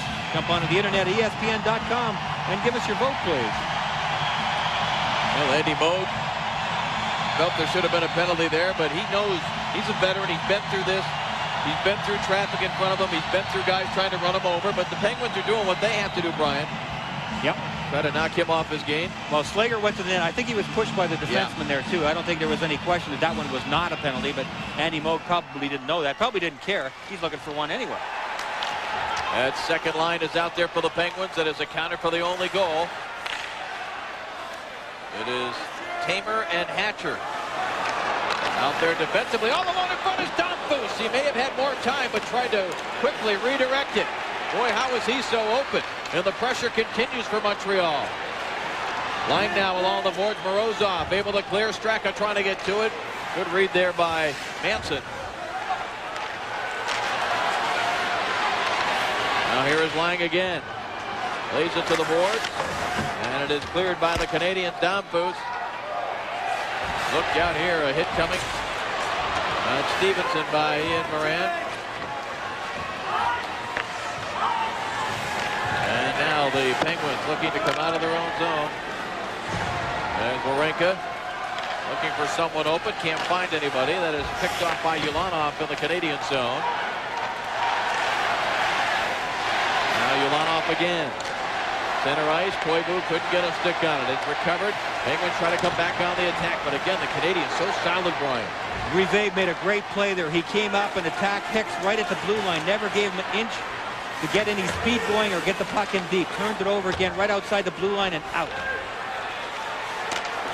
Koivu gets it to Corson. Tried to put it out in front. Good read there by Moranso. He got the goal stick on it. And back the other way, the Penguins. Go away from the puck. Oh, Paul made a surprise there. Hicks tried to play that one out. Corson gave him a bump, pushed him into the zone. Hicks went with it and tried to draw a penalty. No such luck. Cross ice pass by the Canadiens, a dangerous one, but they'll get away with it here as Ulanov able to clear. Now Bureau with it. Sweeps it deep into the Pittsburgh zone. We're winding down toward the halfway mark of period 3. 3-1 Canadiens lead. They led 2-0 after 2. After a scoreless first period and got the early goal in the third.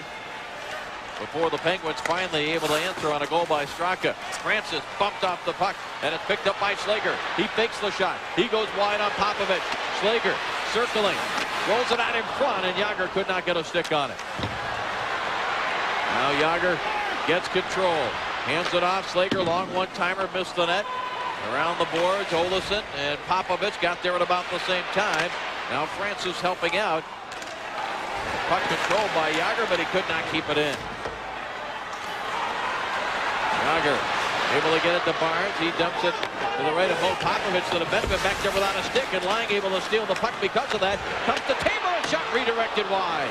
Here is Hatcher with it to the net. Couldn't get it through. Zalapski with a smart icing here. As they had a defenseman out there without a stick. And that gives us a chance to go back to our studios and Bill Pito. Bill? The pressure's on there in Philadelphia. Thanks, Bill. Last shift for Vinny Damphousse. He had a terrific chance to give his team an even bigger lead.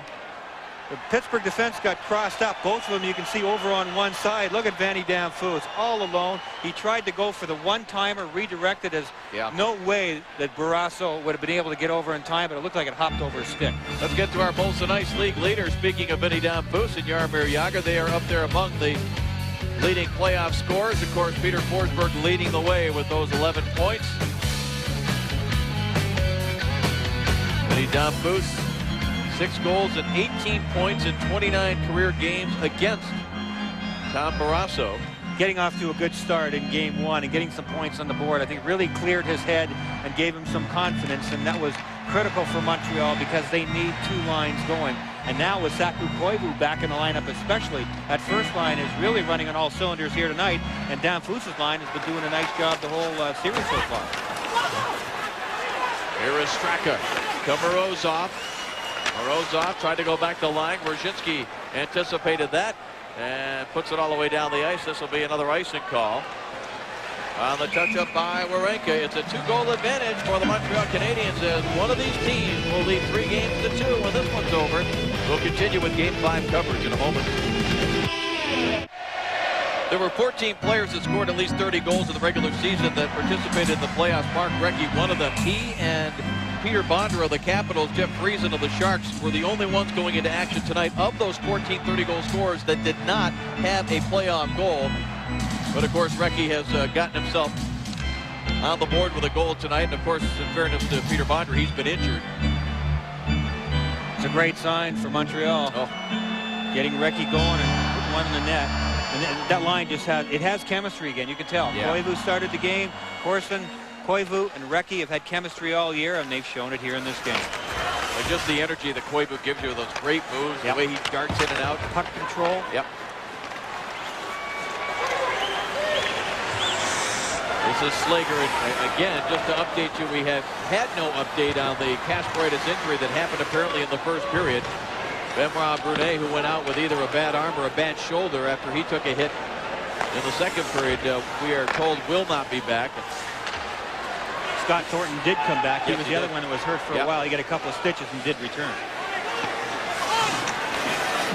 Barnes trying to get himself free to get to that loose puck. Canadiens around the boards. Olsen holds it in for the Penguins. Now Bureau chops at it and just does get it by Slager.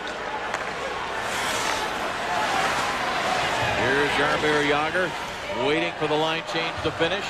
Jagr still controls, circles back. And Montreal's not in any rush to chase them around the ice. They had all 5 guys back in between their own blue line and center ice. And here's a steal by Recchi. Recchi tries to put it in front, and it was knocked away. Barrasso clears it ahead. It's off the stick of Lang and recovered by Straka with speed into the Montreal zone. Morozov to the net. That was deflected wide of Moog. Hatcher plays it back to the corner. Lang plays it back to the line. Warenka with a shot. Save. Rebound was there. And Hatcher just bailed. He is upset with himself. He had a chance. He sure did. And Kevin Hatcher is starting to get up on the play, carry the puck, lead the rush when he can, or follow up. He did it both on this shift. He carried the puck up, and then this is what happened later on. He stayed inside the zone. That's bad luck. It comes out and handcuffs him. It's in his feet.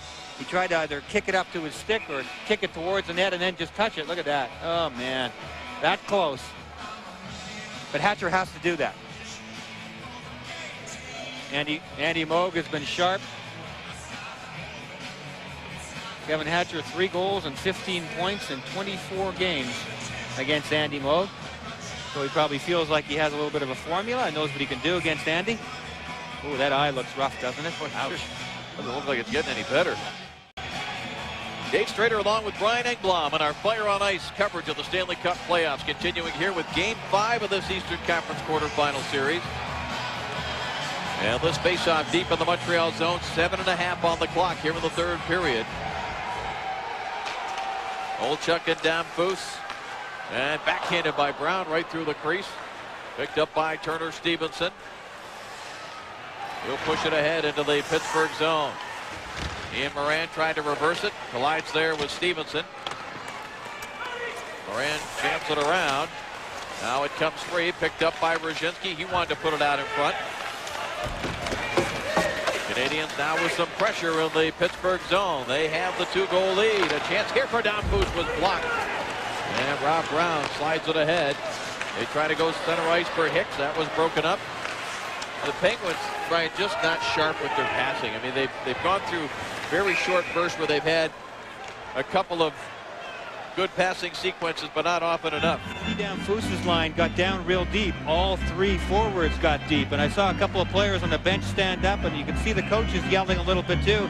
And I'm sure what they were yelling is, hey, somebody get back. This is a 3-1 lead.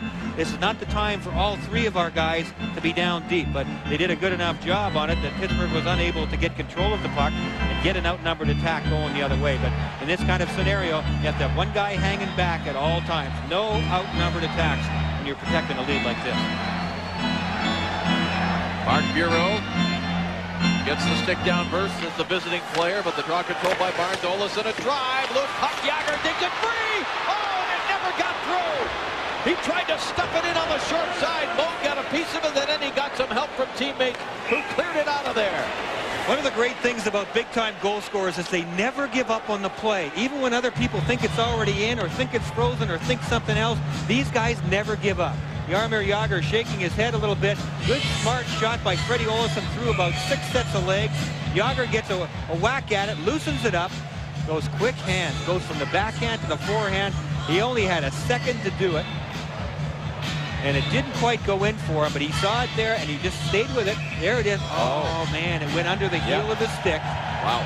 His momentum is taking him behind the net. So in one smooth motion, he has to go from backhand to forehand and try and stuff it in that open net. And there is are his numbers for the night. And he's going to add to those with 6.5 to go and still down by 2. Bureau to take another important face-off for the Canadiens against Francis. They tie it up, and it comes out. Quick shot, score! Jagr, a one-timer, gives the salute.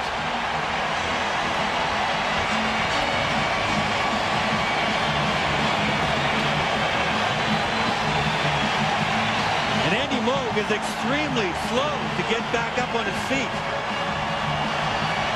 He is in a lot of pain right now. He's got a bad back. And he is in great pain. The goal was scored right off the face-off, and it's a goal scorer's goal. Jagr just gets it away quickly. And Andy Moog had to move. Look at he is in big-time pain. And Jose Theodore is their backup goaltender because Thibault still has a pulled groin, did not make the trip. 4th goal of the playoffs for Jaromir Jagr. Oh, man, not a good sign for Montreal. Let's take a look again. And a strange face-off, Brian, because it was not a clean face-off win. Right. Here's the draw. Francis half wins it, then stays with it, gets it back to Jagr. And Andy goes down. He got a piece of that. It hits his leg on the right thigh and goes in off his right thigh. Now, it might be that, but I have a feeling it might be that back. Oh, yeah, inside the right thigh, and he goes down. That's difficult to tell what his problem is. Oh, you know what? I think you're right. That looked like it missed the pad, and it hit him flush on the inside of that right thigh. Good job by Ronnie Francis to stay with that puck. That's a key. He won the draw, but actually Montreal were better positioned. They controlled it, but didn't do anything good with it. So Francis got it, whacked it back to Jagr, and the instantaneous shot caught Moog in the process of moving. And oh man, is he in pain. Yeah, it's that right leg. I could tell by the way he just got up. Watch the inside of the right knee. And see if you can see the puck coming through his legs. Yeah. That must have missed all the padding. And he was writhing in pain instantly. Yeah, flexing that right knee right now. But he has had a bad back. Andy Moog's had back problems for quite some time. And it was really difficult to tell initially whether he had just tweaked his back somehow. But it's that right leg. Yeah, you can see him wincing in pain, flinching. Referee's over there saying, Andy, you got to make a decision here. We can't delay this indefinitely. Jose Theodore, the backup goaltender, there's not enough room on the bench here, so he is over in the runway, over by their gate. Here he comes out. They're trying to delay this as long as they can. Andy Moog wants to stay in. You can tell by his body language, he's getting a little water now. Now they're waving Theodore back. And Andy's going to hang. Andy's going to hang in. Jagr's goal is 4th of this series and the 50th of his career as Theodore played 35 minutes in Game 4 and stopped all 10 shots that he faced in just his 3rd career playoff appearance. So Alain Vigneault probably a bit relieved that his veteran Andy Moog is going to be able to hang in there. But again, Francis, he lost the faceoff. Actually, Montreal got possession of it, Brian. It looked like they were trying to play it back into the corner, and Francis stayed with it, stole it, and got it back to Jagr. Exactly. Great job. Experienced play by Ronnie Francis, and again, the great players never give up on it. Watch this. Here's the draw again. Montreal actually be better positioned. There they have it. Zalapski tries to tip it to Popovich. Popovich inadvertently gives it right back to Francis, and the quickness of the shot by Jagr has Andy Moog moving from right to left. Gets squared up with the shooter. It's already on its way. Boom, off the inside of the knee. 3-2 game now, and these fans are really jumping. Well, Kevin Hatcher was talking about shoot, shoot, shoot. You can be sure they're going to try to really test Andy Moog here, but an icing call is going to allow Andy a little bit more time to work off that right leg. And let's watch Jaromir Jagr. We had him isolated on that last goal. He just watches the play, gets ready. How about that for a perfect pass? Oh, man, that's like practice. I think I'd take 100,000 of those anytime. Well, you don't see Jaromir Jagr with all the great goals that he scores, Brian, shoot too many one-timers from that distance. No. And again, a great shooter like him, that's really another mistake. With that kind of time, everybody starts looking at the play in front. The winger on the near side should have been going out towards the point and at least skating by Jagr so that he doesn't get a good chance, but all in the pass now. Mark Recchi on this faceoff wins it cleanly to Malakoff. Recchi's goal early in the third right now is the difference. 3-2. The Canadiens lead the Penguins with just over 6 minutes to go here in regulation time as Slager hands it off to Olofsson. Montreal needs a big shift here. They need to get the control of the puck, get some cycling going down to Pittsburgh end, take some heat off. Now Jagr trying to use that strength of his. Malakoff got away with being very aggressive, but Malakoff doesn't have a stick or his right glove. Yeah, actually, I think it's Jagr that got away with something. Malakoff was smart. He was all twisted up with Jagr. The fans wanted a penalty on Malakoff, and Malakoff just dropped the stick and went and booted the puck up the bar at fourth. Malakoff went to get another stick, and Moog had to come back and play that puck that was dumped into the zone, but the Canadiens will clear it here, and this will be another icing call. Malakoff and Jagr have been up against each other this entire series. Two big men with skill, speed, talent, and they get twisted up in behind Andy Moog and the Montreal net. Probably a good decision by Malakoff. There's Malakoff, 38 red. They'll go back behind the net and see, look where the stick is already on Malakoff. Now, Jagr has closed his arm on the stick and the hand. You could tell that because Malakoff has no glove on and no stick, but he saw the puck was loose. Here you'll get a real good look. Smart play by Jagr. He made it look like he was being hooked and held, but he was really the one doing the holding, and neither one got a penalty. I learned something there about our goal cam. I didn't know it could shoot backwards. Hey, versatile in that goal cam. Outstanding.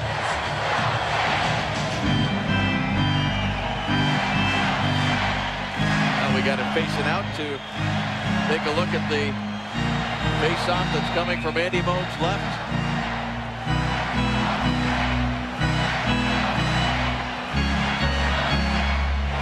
To take the face-off for the Penguins. Recchi for the Canadiens. 5:25 on the clock. Here's Warenka. It comes in, and Moog able to cover up. Face-offs, face-offs, face-offs again. Pittsburgh has done a good job on face-offs in this game. It's going to be critical from here on in. A little over 5 minutes to go. Montreal has struggled in the department of face-offs throughout this series. There's only one game that I can remember where they came out on the good end of all the face-offs. But right now, apparently it's 32-31 in favor of Montreal. Oh, they've made a huge, there it is right there. Yeah, they've come back. Yeah, they've come back because they were down by, what, 8 or 9, yep, I believe. Early on in the game. So Montreal has come back. And they win another one here. Good job by Domfus, and the puck cleared up the boards, but not out. That hit Warenka, the defenseman. Now Manson has dumped. The puck comes free. Here's lying behind the net. Straka out in front. Oh, and just standing on it was Morozov. Domfus is taken down and the puck is cleared. What a difference in the desperation in the play of the Pittsburgh Penguins. Incredible, isn't it? Once you get a little bit of a sniff and get something going, they scored 2 goals now. Now there is desperation and there's some will in their play right now. Fighting for loose pucks makes all the difference. Here is Hatcher. He'll backhand it. Will he catch the glass? No. He used the wedge instead of the 7-iron there, and it ended up going too high with 4:46 left in the third. Still very much a hockey game as Moog tries to hang in after the leg injury. We're going to be keeping a close eye on Andy Moog's right leg. He took that shot on the inside of the knee somewhere. Pittsburgh Penguins shooters are not stupid. If they get a chance, they're going to be going low right side. I can almost bet on it.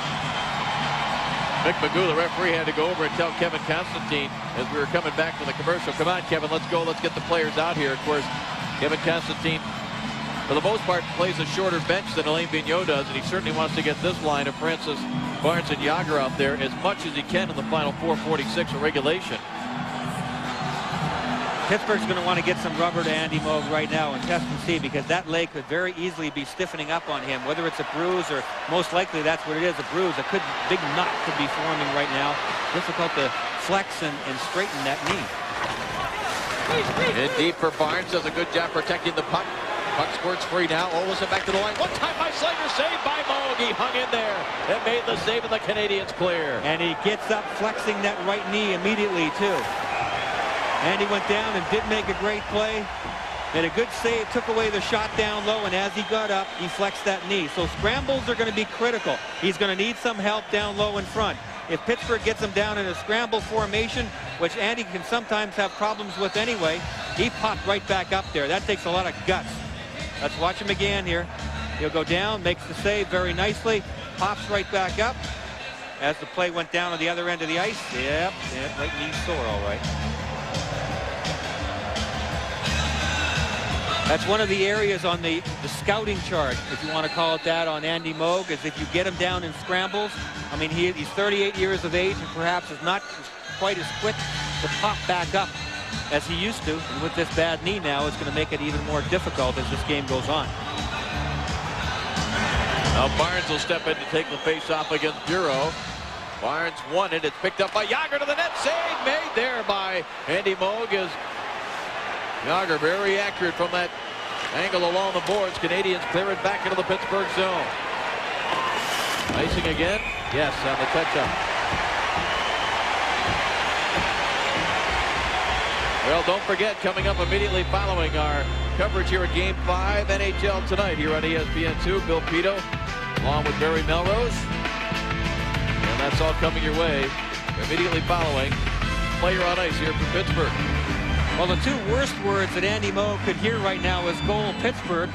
And the next word after that, overtime. Yeah, that's right. And probably the best thing with this type of injury, assuming that it was the puck, hitting him on a spot on his leg that didn't have any padding. Worst thing for him now is probably rest and have that thing really stiffen up. As long as he's moving around and playing, he probably can at least tolerate it. Here is Barnes now as the Penguins cycle deep in the Canadian zone. Popovich comes up with it, and he backhands it out to center ice. Now Popovich. Here's a steal. Here's Yager with a chance. Tried to slide it across, and it was blocked. Great defensive play by Malakoff. Francis tries to center. That hits the skate. He tries again. It's deflected by Moog, and it's out to center ice. Canadian player tried to draw a penalty there, Corson, as he went down. Shane Corson took a calculated risk. If he had not gone down, he had a chance to fight through that check and go for the loose puck and a possible breakaway. But perhaps he was a little tired and decided that he'd try to go for the penalty call instead. He got neither. Puck is flipped back the other way. It'll be Barrasso to play it there for Warenka. Now to Hatcher. Slides it ahead for Robert Lang. Lang left side. And Straka could not make the play with it.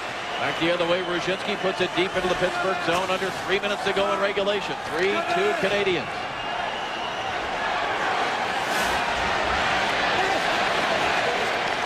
Warenka hands it off now for Straka. Straka crosses the red line. Canadiens lined up there, just forcing him to dump it in. Moog couldn't get to it. Rushinsky could not either. It bounces in the middle of that Montreal zone. Hatcher along, backhander. Straka had it in his feet, couldn't find it. It's cleared by Brisebois. Out to Turner Stevenson at center ice. Montreal's fortunate there. Wyshynski had a chance to get the puck out of the zone. He was only 2 or 3 feet away. He let up on the plate, didn't get it out, and went back down towards the net. Those are the types of plays that end up in your net. Well, here's Morin failing to clear the zone. Koivu hands it off to Recchi. Recchi one-hands it in front. Olchuk is there, getting some help. And it's cleared down to Rob Brown. Ahead now for Hicks. Looking to go wide on Ulana. Hicks to the net with it. Steered aside by Moog. Puck comes free, and it's picked up by Koivu. Under 2 minutes to go in regulation. Koivu with it. He is so great at the stop-and-go moves. His shot deflected to the boards, and Recchi dumps it back behind Barrasso.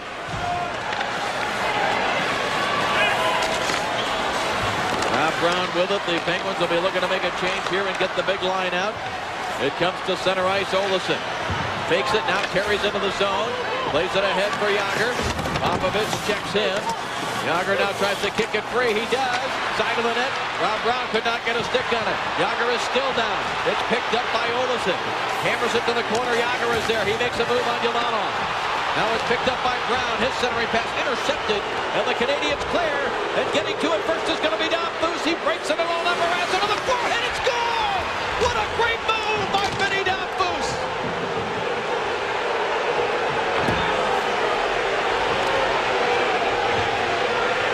Some great work by the Montreal Canadiens inside their own zone, and a terrific move by Vinny Damphousse on the breakaway. His second goal of the playoffs, and his streak of points in every game continues.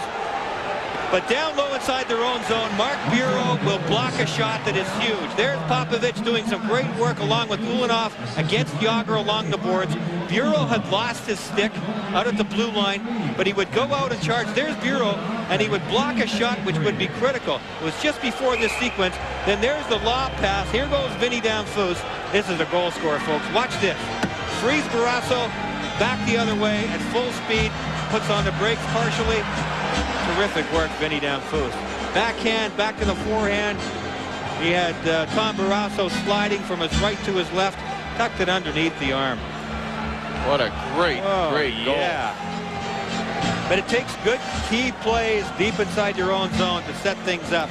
And there were 2 or 3 excellent defensive plays. Oh, actually, he went over the arm. I thought he slid it underneath. Barrasso, pretty tough for him to go. He's trying to take away what he thinks is going to be a move to the far side. And Vinny Damphousse is in the zone now. He's played some terrific hockey in this series. Well, I would think if you pick a most valuable player for the Montreal Canadiens so far in this series, this guy would certainly be a candidate. And let's finish off our Sports Zone poll, and let's see what you fans think of the continued strict enforcement of the rules. 70% of the 67-50 say yes, stay with it, and that's good to see, because the scoring has been up. I think scoring chances have certainly been up. And while officials like Mick Magoo have taken some criticism, it's what they've been told to do. I think we're all ready for it.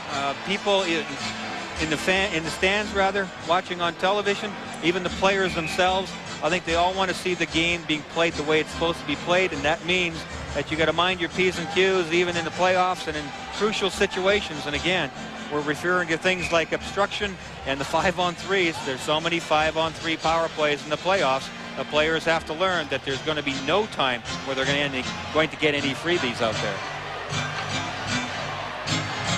Ulanov got the only assist on the Damphousse goal after Ulanov made the defensive play. He was the one that made that great lob pass out to center ice and sent Damphousse away. And on the prior shift, even before that, a tremendous play that you pointed out, Dave, by Malakhov, who dove and intercepted a pass where Jágr would have been able to bury almost certainly to tie the game. 1 minute remaining in the period. 1 minute left now in regulation. Tom Barrasso started to come to the bench, but the Canadiens able to clear.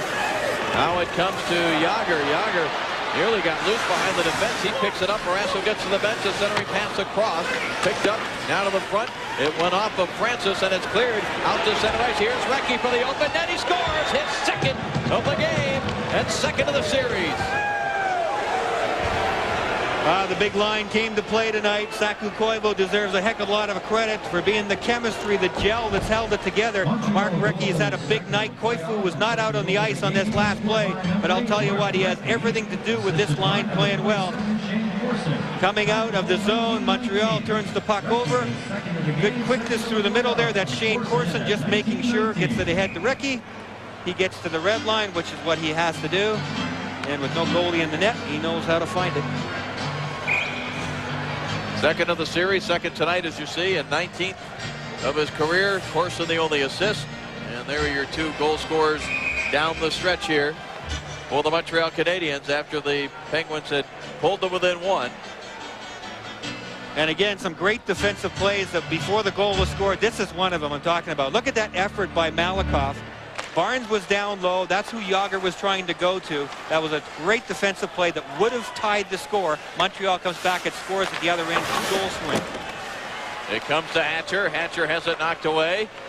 And so, for the second time in 3 tries, the Canadiens winning on the road.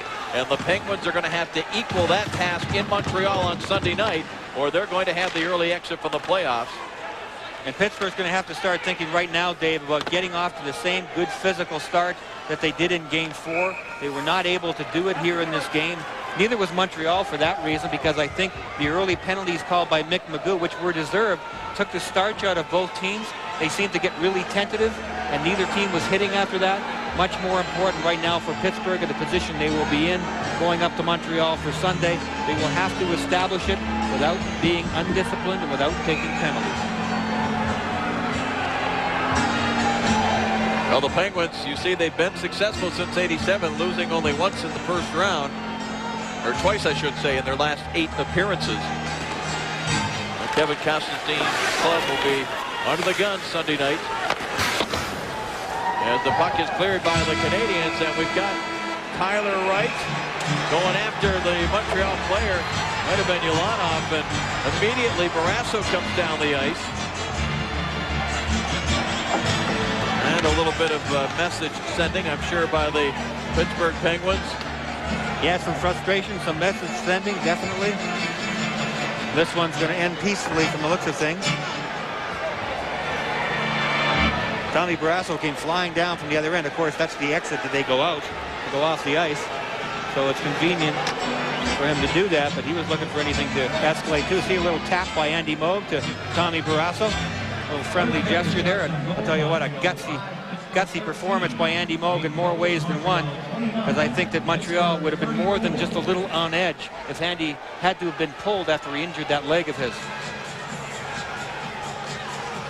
Take a look at how it got started as Ulanov right there, the little extra shot to Tyler Wright. And again, Tyler Wright not going to take that, immediately goes after Ulanov. But you're right, Brian, the cooler heads will prevail as the teams head down to their respective dressing rooms, and the Canadiens surrounding their veteran Andy Moog as the Canadiens win it by a final score of 5-2.